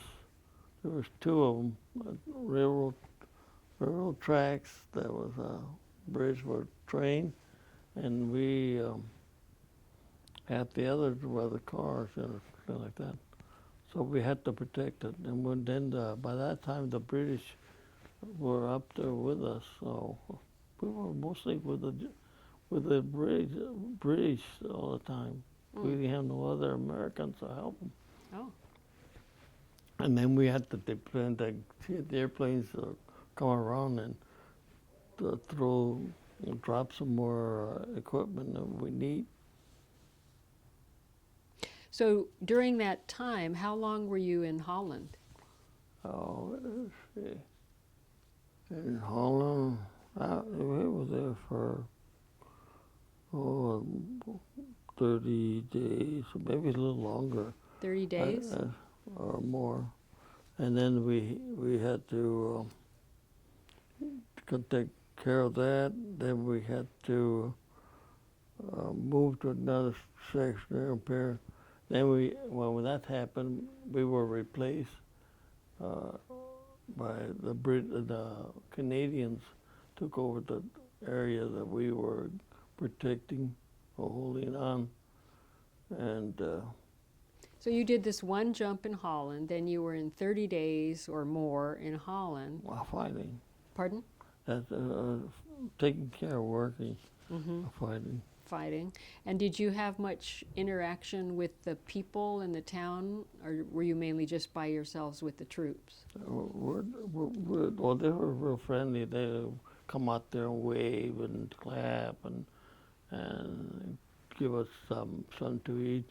I remember the fact that we were in the town and buildings. It was getting dark, and some of the structures were on fire. There was a lot of fire, and as we hiding on the buildings, we were against it. My friend and I, we were together, and you noticed that they were shooting not where we were, and we noticed that it was coming an angle. So I said, let's go across the street, get down the other side, so they can't see us. So as we walking, going down like that, a sister, a nun, tells, come down, Americans. I said, oh, where's that? And she let us go down to the basement, and there was several guys sitting in there, Americans, and they said they gave us some food. It was dark too, and that was pretty nice. They gave us something, and then we had to get out and go. We took off. Who was your friend? Who was your friend? Stradley, a guy named Stradley Ray. I think it was Ray. The first name is Ray. He's dead now. Did he die over there, or he died later? He died later when he was there. So you knew, so his name was Ray. Ray Stradley. And he was not Latino, eh? Hmm? He was not Latino? Yes. He was a Not white... Latino, I mean, he's a white person.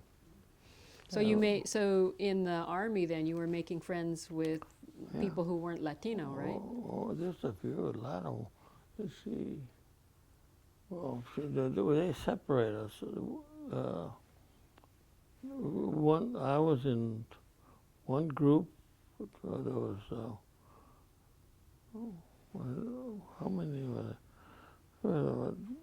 Different companies and different troops. You know, they call them.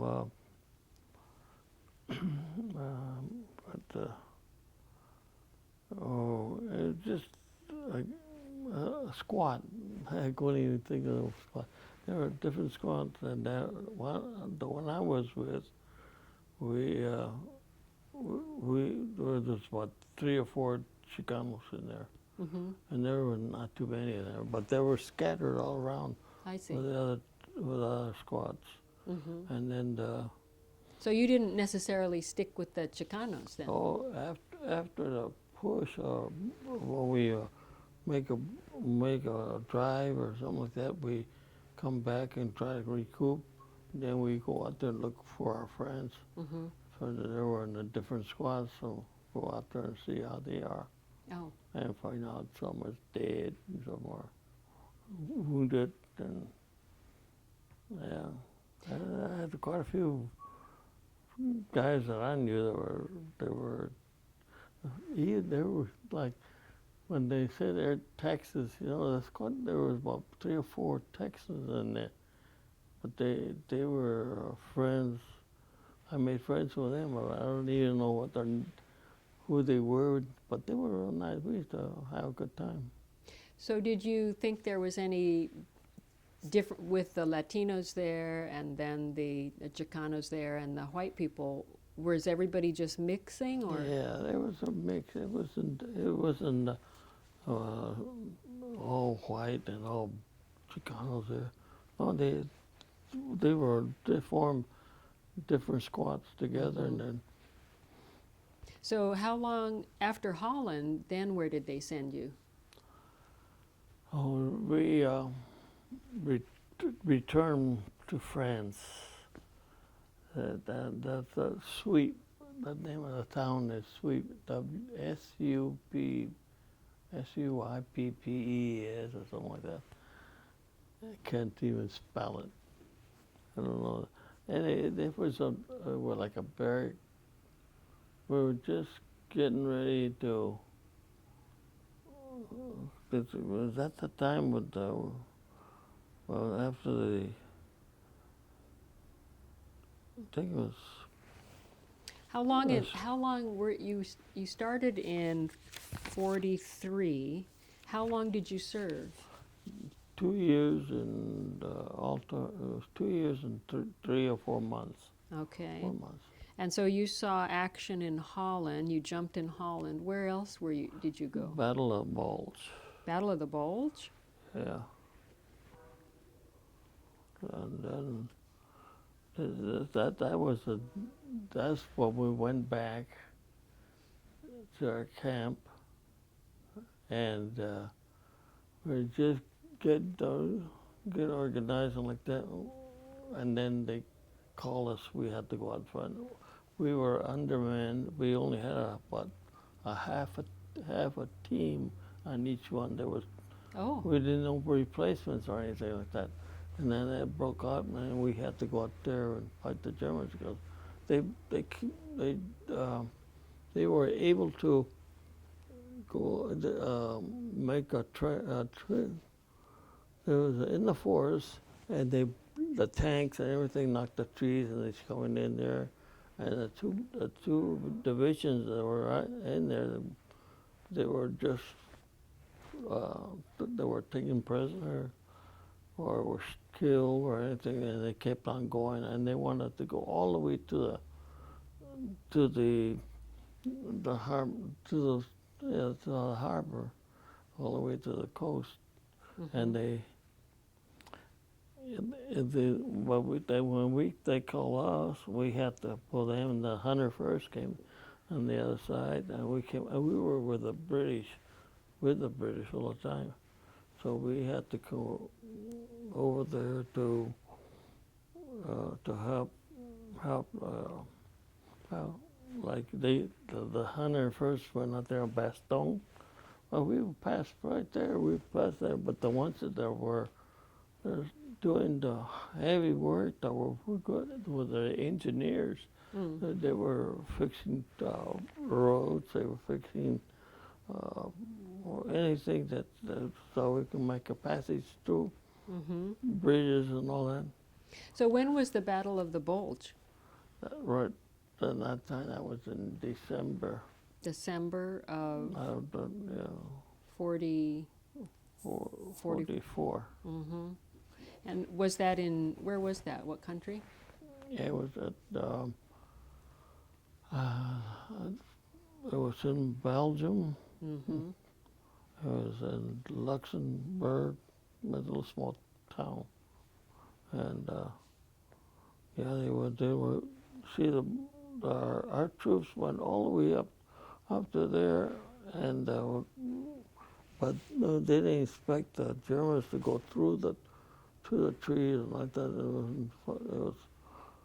was no way of cutting through there, so they had 2 divisions there just sitting around, and they were right through them. Mm-hmm. Captured a lot of prisoners. Captured a lot of American yeah. prisoners? Yeah. So when you jumped in the Battle of the Bulge, did you go out in the... We didn't jump. Oh, you didn't jump? No, we went out for emergency to help. Oh, so you had to go like an infantry person. Yeah, in the snow and not clothes. We had just not prepared for any winter climate or anything. So you didn't have the right clothes? No, we were not even a jacket or coat, or we were needing a blanket. We didn't have blankets. Wow. We had nothing. Did you have to march over there, or did they? We had to go fight there, but we didn't have proper. Well, the shoes were wet, and our pants were wet, and they were getting trench foot and all kinds of stuff. What was it that they were getting? What kind of foot? Trench foot. Oh, trench foot. And did you get that?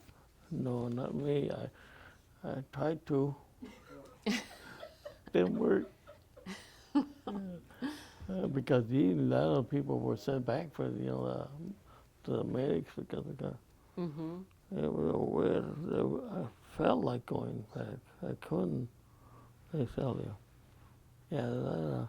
Did you get wounded or hurt in any? No, I got lost. You got lost? One time. What happened? I was supposed to go to Paris, and it was at night, and they told me how to. That I was going to go to France. You got to go down to the CP, see where the CP is. You go there, and they'll tell you where you're going. I said, how do you get there? He says, just get the cable wire for the telephone. I mean, for the cable for the telephone. You get the cable and just hold it and go out there. You'll But find where were you with this when this happened? in France. Uh-huh. In the city, no, or it was in Germany because it was near the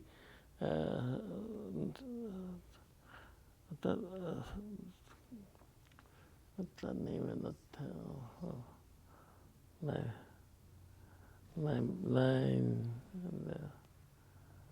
I'm gonna stop this for sure. a sec. So let me ask you this about, you said you didn't have the right clothing. What about ammunition? Did you have enough of that? Well, no, not enough.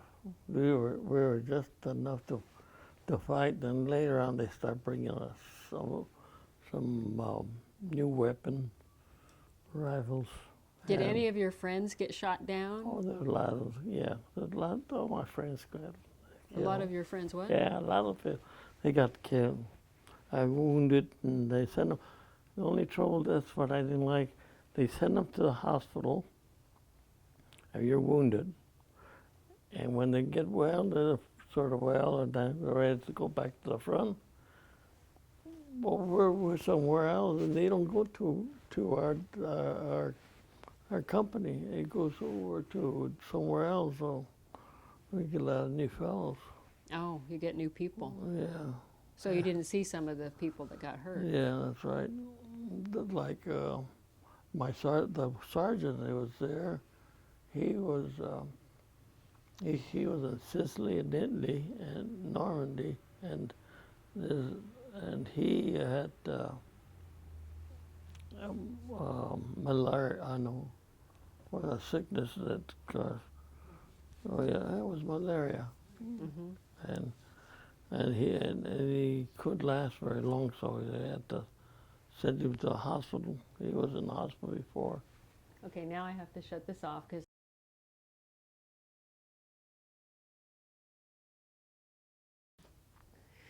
I got married. that's a good one. Let me ask you about the war. Were you wounded during the war? No. No? Did you know anyone who was? Oh, a lot of people. A lot of people? I had, when I got lost, I should have try to ask for I got lost and I went back there and I was way out there on the German side. Oh, And you were? It was raining. How did you get lost? Well, at night they'd send me down to look for the CP, we were the battalion headquarters. And it's going down. And you were supposed to look for, what's the CP? CP, that's the headquarters. Oh, Headquarters, headquarters for the officers, and that's where they meet. They're going to take me to my furlough, and they wanted me to go at night because they're leaving in the morning. And I said okay, but I don't know how to get there. How do you get to the back? He says, well, you just get the cable wire all the way, hold it, and go out there. And then I crossed the stream. I got up to the stream of water, and the thing was cut right there. The Germans had gone in there. So I walked further down and see if I can, I was going on vacation. I had the souvenir guns. And I was carrying souvenir guns? Yeah. German guns? German, yeah. Yeah, I was going to sell to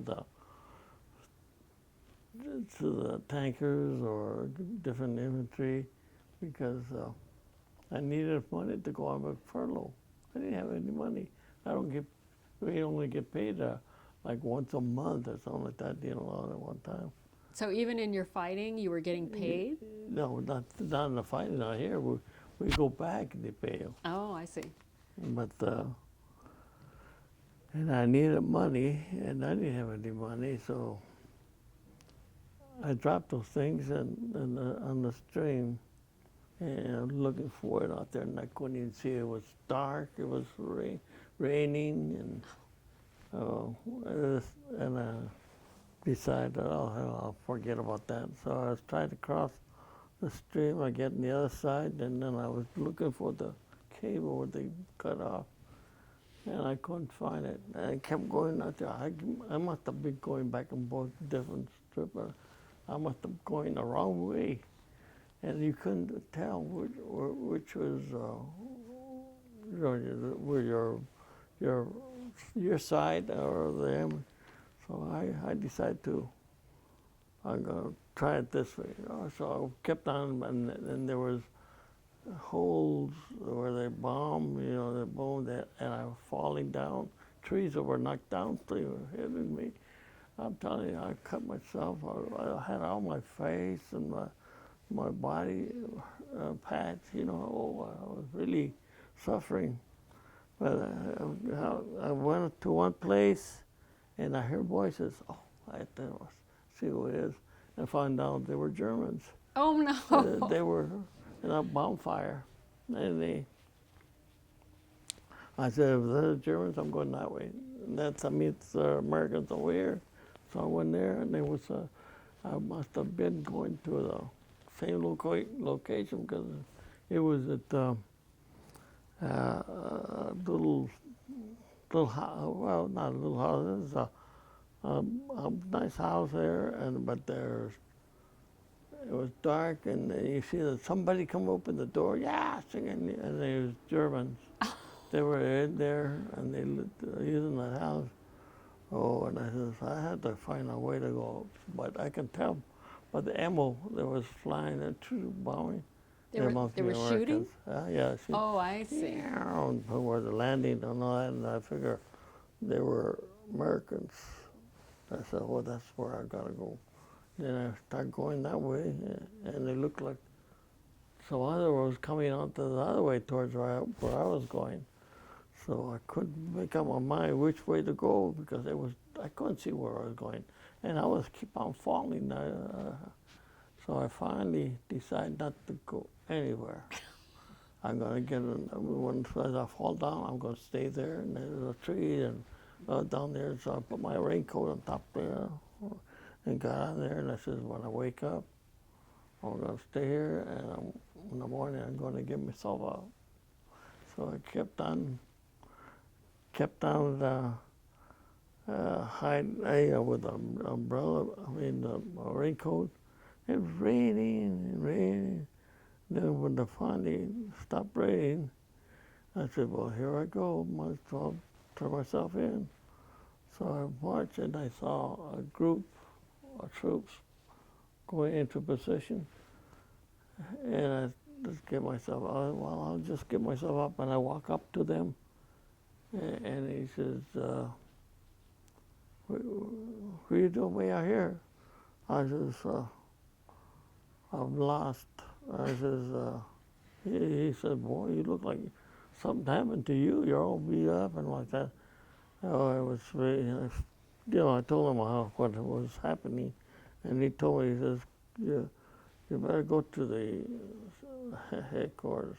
I mean, not the headquarters. Go out there and see if we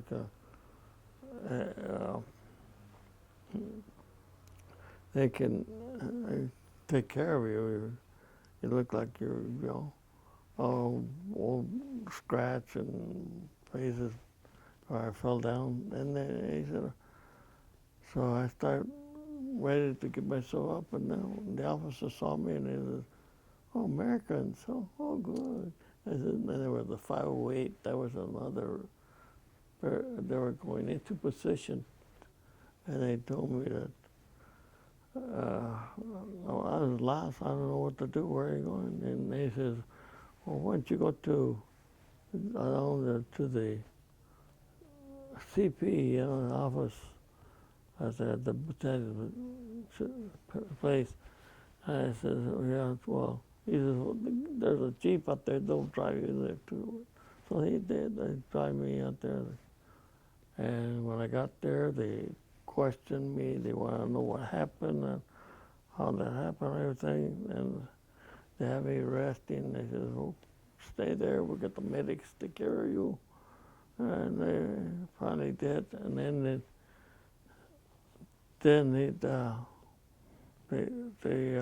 let me go. They said, I'm sorry, let me go and find out what happened. And when I told them that I was supposed to go on vacation, then they give me, well, they give you what do you call it, for 3 days. Rest period. Mm-hmm. 3 days. You're really on shot. So I stayed there, and they gave me and let me stay. That was in a town. Where was that town? It was in Belgium. In Belgium. It was a little town, Liège. Liège. It was a big city. Liège is called? 3 days. Yeah. Liège. Yeah. Now, when you had the time off, did you go to, what could you do in the town? Was the town? They just wanted me to rest. Oh, I see. I stayed there for 3 days. Then I had to go up to the front. With our company's on the front. When I get out there, the guy says that the Germans are giving up. They're moving fast. And we went up to the Elbe River, and the Germans, the Russians, were coming this way. But before that, a whole division, or maybe long, I don't know, there was, Germans, they gave themselves up, and we put them on there was a big field there, and then we just told our captain told them to, you have your officers to take care of your men, and you just stay there. They're giving themselves out and take their guns away and then let them cap. I said that's what they did,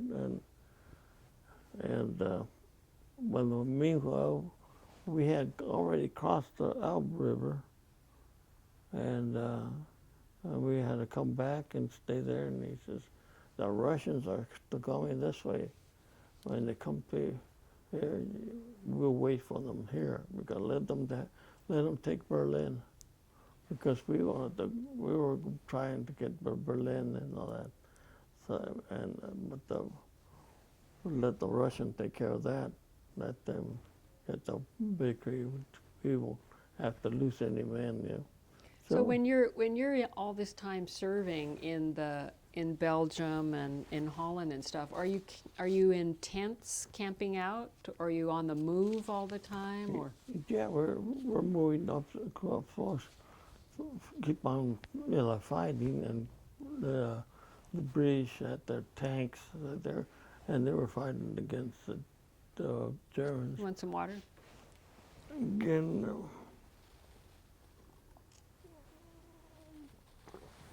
yeah, we were either moving up for all the time, making progress, and then How did you sleep at night? Did you sleep on the ground or in yeah, tents? in the ground. We were in our foxholes, or when it rained, we were all getting wet, and it was awful.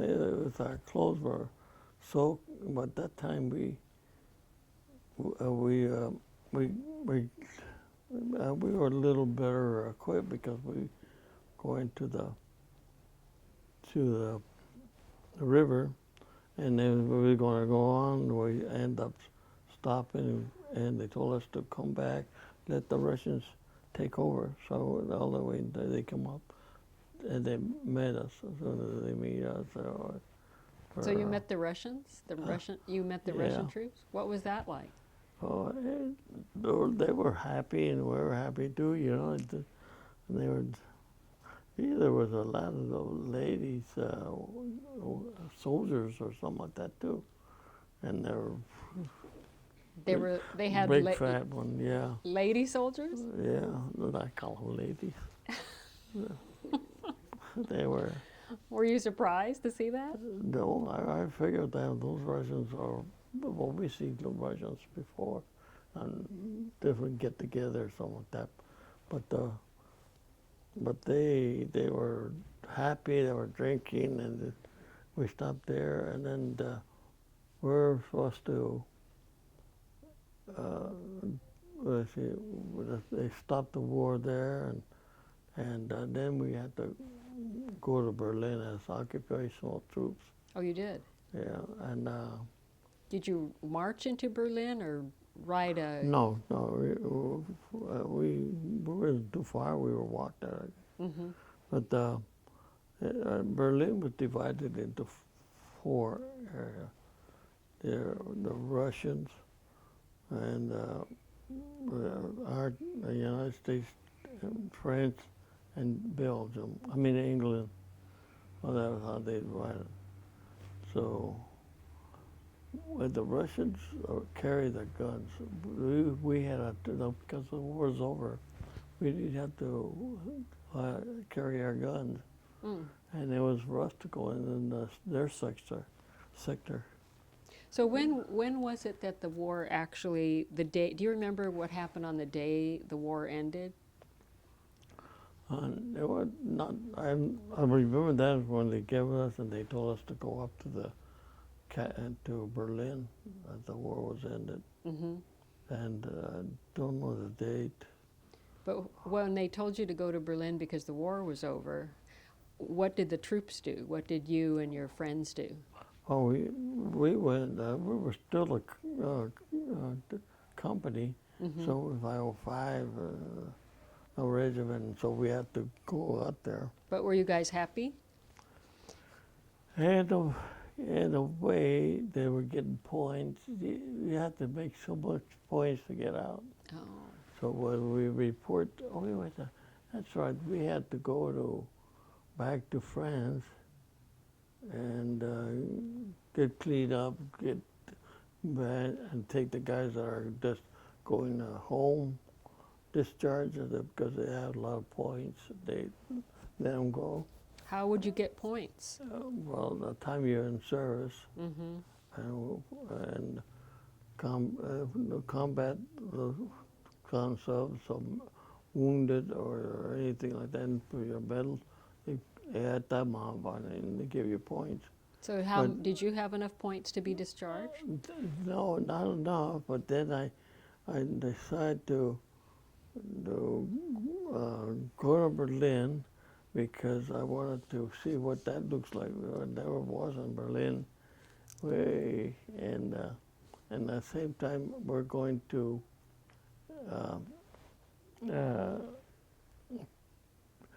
Berlin, and we were going to go to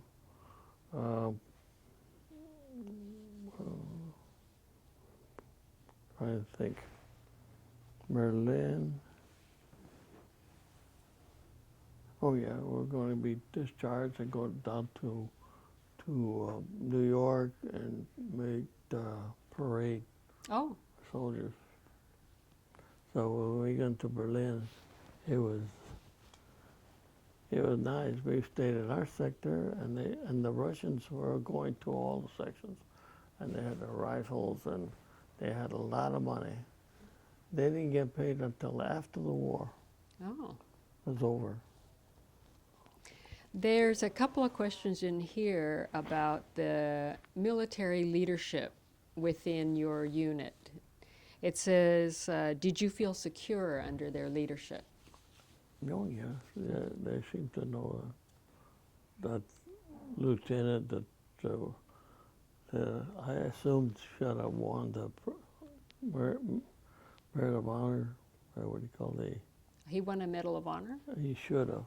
Oh, They didn't, because in Normandy, he made a large attack and all that, and everybody think that he should have got the Medal of Honor, but they didn't. hmm. And Was he Latino or no? no, it was an officer, a lieutenant, and they thought maybe he should have gotten a promotion. He did, and he was killed in Holland when I was with him at the time.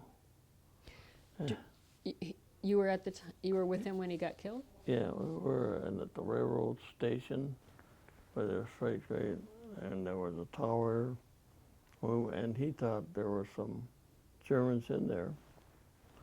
And when he was out there fighting it by himself, and when they asked for the bazooka man, I told him, I yelled out that he what got hit, and they're taking him back. And so the bazooka man, and then I was with the same right there where they were hit, and two other guys. One guy was hitting a bullet that ricocheted. They hit him in the butt, and they swing like that, and shot him in the face. He ran out, and the other time that he got hit on the rear end, and the other bullet shot up to hit the side of the bazooka man. So he did that, and then I was. You're talking about the lieutenant got hit? Oh yeah, I went out there to take a look at him, and he was dead, because we saw him, and Stradley went with me.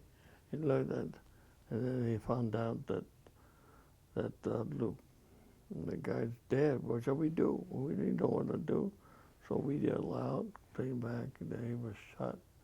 He was killed. But he was, saw him, that guy was going out there by himself. When I went back the following day after the Germans retreated, there was big foxholes, and they had cannon, 20 millimeter cannon, and shooting from there. And they were shooting there, and then the other one was a machine gun, and they were on the bank. There's a bank, and they were right there, and we were over there with On the tracks, and we I had to go the day that I found out that we had no way of getting all the way up to there. They gonna kill us all. Mm-hmm. And So in the morning then you saw how close you had been. Like yeah, it was like oh, feet. It was like less than 10 feet. Sounds like. yeah, they were real close. That's why they couldn't.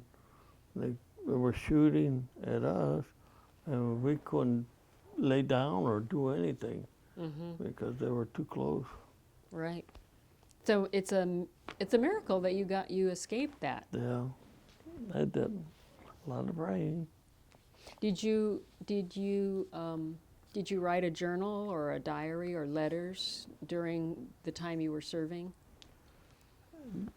No, they wanted to know what happened and with the lieutenants, and I told them, hey, it's in the book. You got the book yet? No, I mean when you were serving, did you write a journal or a diary? No, and I didn't. Mm-hmm. Did you No, write? but this guy had put me down there, wanted to know what happened. Mm-hmm. That's okay. You don't have to get it now. Thank you. Um, So, when you finally got done with Berlin, when you came into Berlin, did they do the same thing as they had done in Holland? Did the people cheer and give you gifts, or no? No, the people there were friendly, but the Russians, they were going into our sector because it was four. They used to go out there to drink and take. Had a lot of money, so they. A guy had a jacket on or something like that. The Russian liked it, so he wants that. And they give me that jacket. So he took the jacket, found out, and he gave him his old jacket. Found out the money that they gave him was on the old jacket. I give it to the guy. He told me about it. Oh, I don't know how that happened, but he was lucky that he got this old jacket, but he got a lot of money. So, how did you finally get out? We were there to occupational just to check on them. So then we had to come back to the state to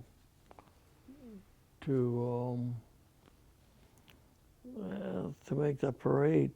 We had to make that. So we had a couple of months to that.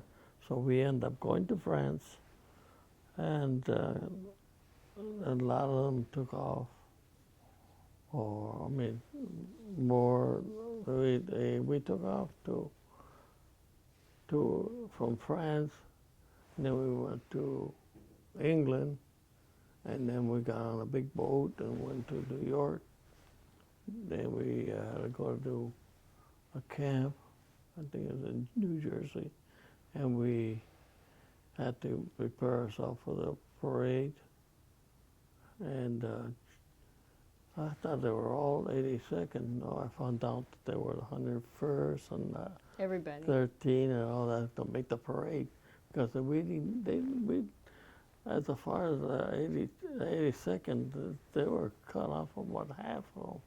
Oh, And they had to make the parade. My picture's in there too. so half of the folks didn't make it back from the 82nd? Yeah, but that's what, well, they were sick, or they were taken prisoners, or they were killed. Did what about that Ray? Did he make it back? Yeah, he made it back, right? Ray? They did, that they passed away. But my other friends, I check on the Chicanos, that's where I used to go out there to take a look, see how they are. A lot of them were hit or something like that, and then they sent them to the hospital. And then when they came back, they were already discharged Oh. at that point. So they missed out the parade. They didn't get to go on the They parade. did get to. They didn't get to go to Germany either, to Berlin, I mean. Mm-hmm. So how were you treated when you came back in the United States? Well, like a hero. No, I went to they tell you that when you get out, you go to school, you know, like college, and that's what I wanted to do. And I went to SC, to UCLA, to all the colleges around there. And they said there was a big long list that nobody, I couldn't even get in. No? You know, so I had to do something. I was getting $20 every 52 weeks. I was getting that, and I kept on looking for where can I go to school. I wanted to go to really dear. Why do you think you couldn't get in school? It was so packed. They had the waiting list, long waiting list for people to get in there. It would be about 6 years or now for me to get in there, because that list was too long. Didn't help. So what do you think about your service in World War II? I did my duty. Yeah. And what did you think about the United States being involved in World War II? I said, well, we should treat everybody the same way. Make sure that they don't attack us. Let us attack them first. That was So what kind of work did you finally get into? well, I got a job to work at O'Keefe and Merritt. Oh. That's from down at the unemployment office. They gave me the card. I went out there. Only last half a day. And I quit. But I said, I'm not going to stay in here. They wanted to put me in a punch press. Oh. That's the form or bread like that. And I put it like this, and they have the steps to pull your hands out of the way. Man, if I go in there and turn that on, boom, there goes my hand. I didn't like that. So I said, no, I got to find a better job. Well, didn't people give you opportunities as a veteran, or no? No, unemployment, they have only when there's jobs or something like that. So I ended up working I went over to A.O. Smith. They make water heaters, machines, motors, and some other thing. And I went for there, and I got the job. That's pretty good. I started with the water heaters, insulating the water heaters, and then I said, gee, I would like to go over there and work on the lathe. I got that job. But before that, I was working on assembly on motors, little motors, big motors. So I worked there for a while, and then I went into the lathe, which was pretty good job. Then sneak it in, Yes, we're ending up. chasing the thought. Yeah, we're winding up. So now, did you have any flashbacks about the war, or did it make you depressed to think about the war? I was depressed about the guys getting killed, my friends and all that. I lost a lot of friends, made new ones, and then there I go again. That's the only thing I worried about. Not and also to see if I can get a good job. I went to school, continuing with junior high school, not junior high, a college. I went to college, and 2 years college, and I finished that. And there I learned engineering, and I got a job in flight control, and I worked there. From flood control, I end up going to flood control. Yeah.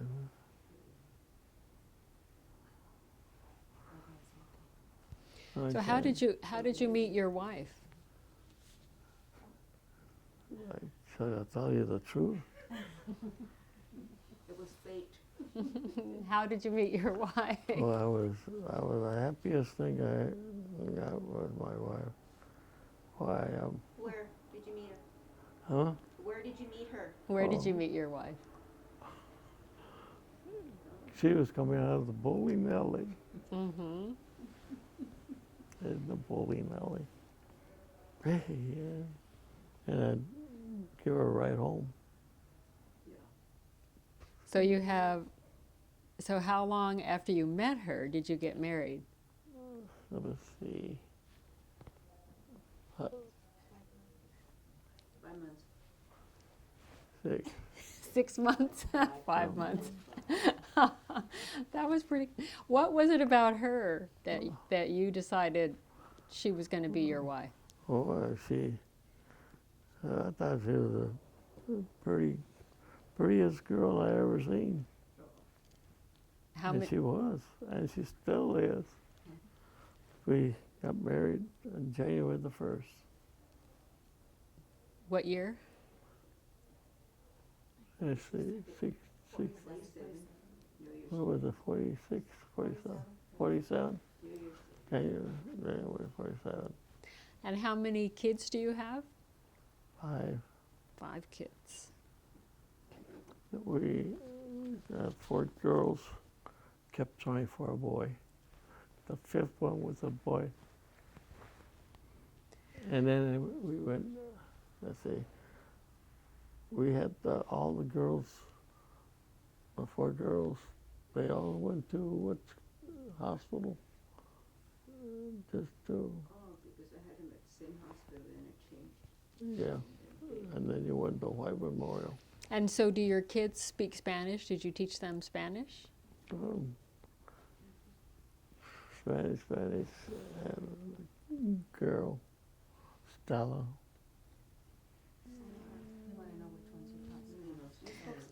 So let me just wind up by asking you a couple more questions. Mm-hmm. Did you join any organizations after the war, like LULAC or the American Legion or The American Legion, Mm-hmm. the VFW, Veterans of VFW. Foreign Wars?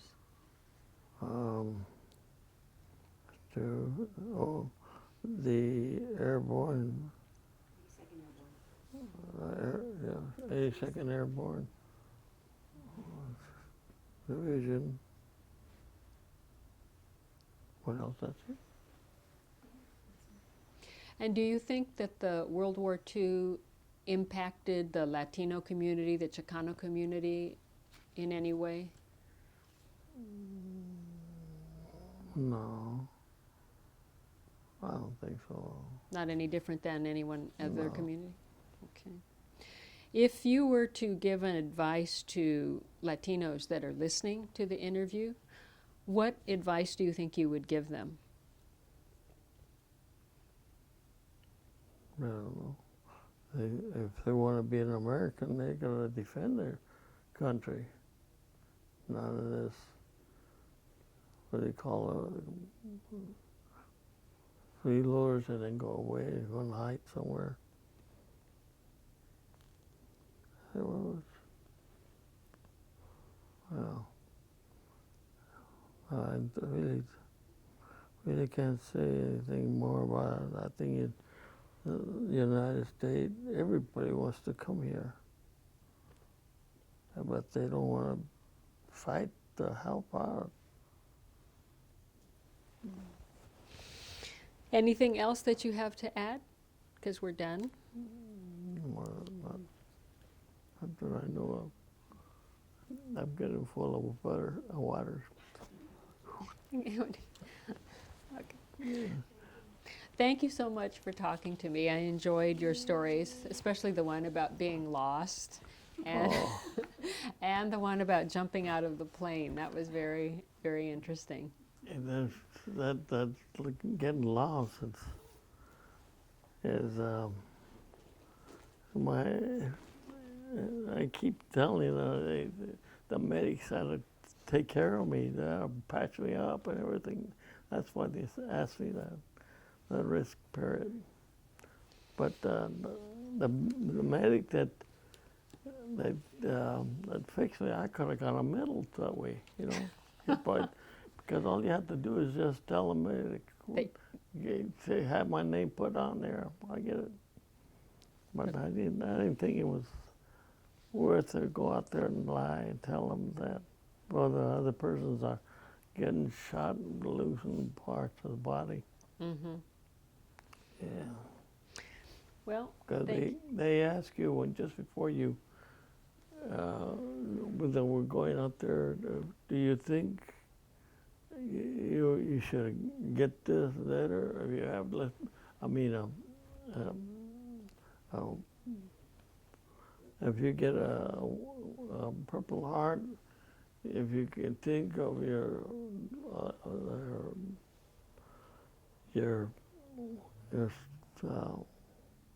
he can't even remember what they call him. You know, a doctor, a medic, or a medic. If you can think of any of them that will turn you in, or they forgot to give you a medal or something like that, you come out there. There's a lot of guys went out there and start asking for one to see the medics. I didn't think that was fair to do that. They should never ask it. Anybody. okay. Thank you so much.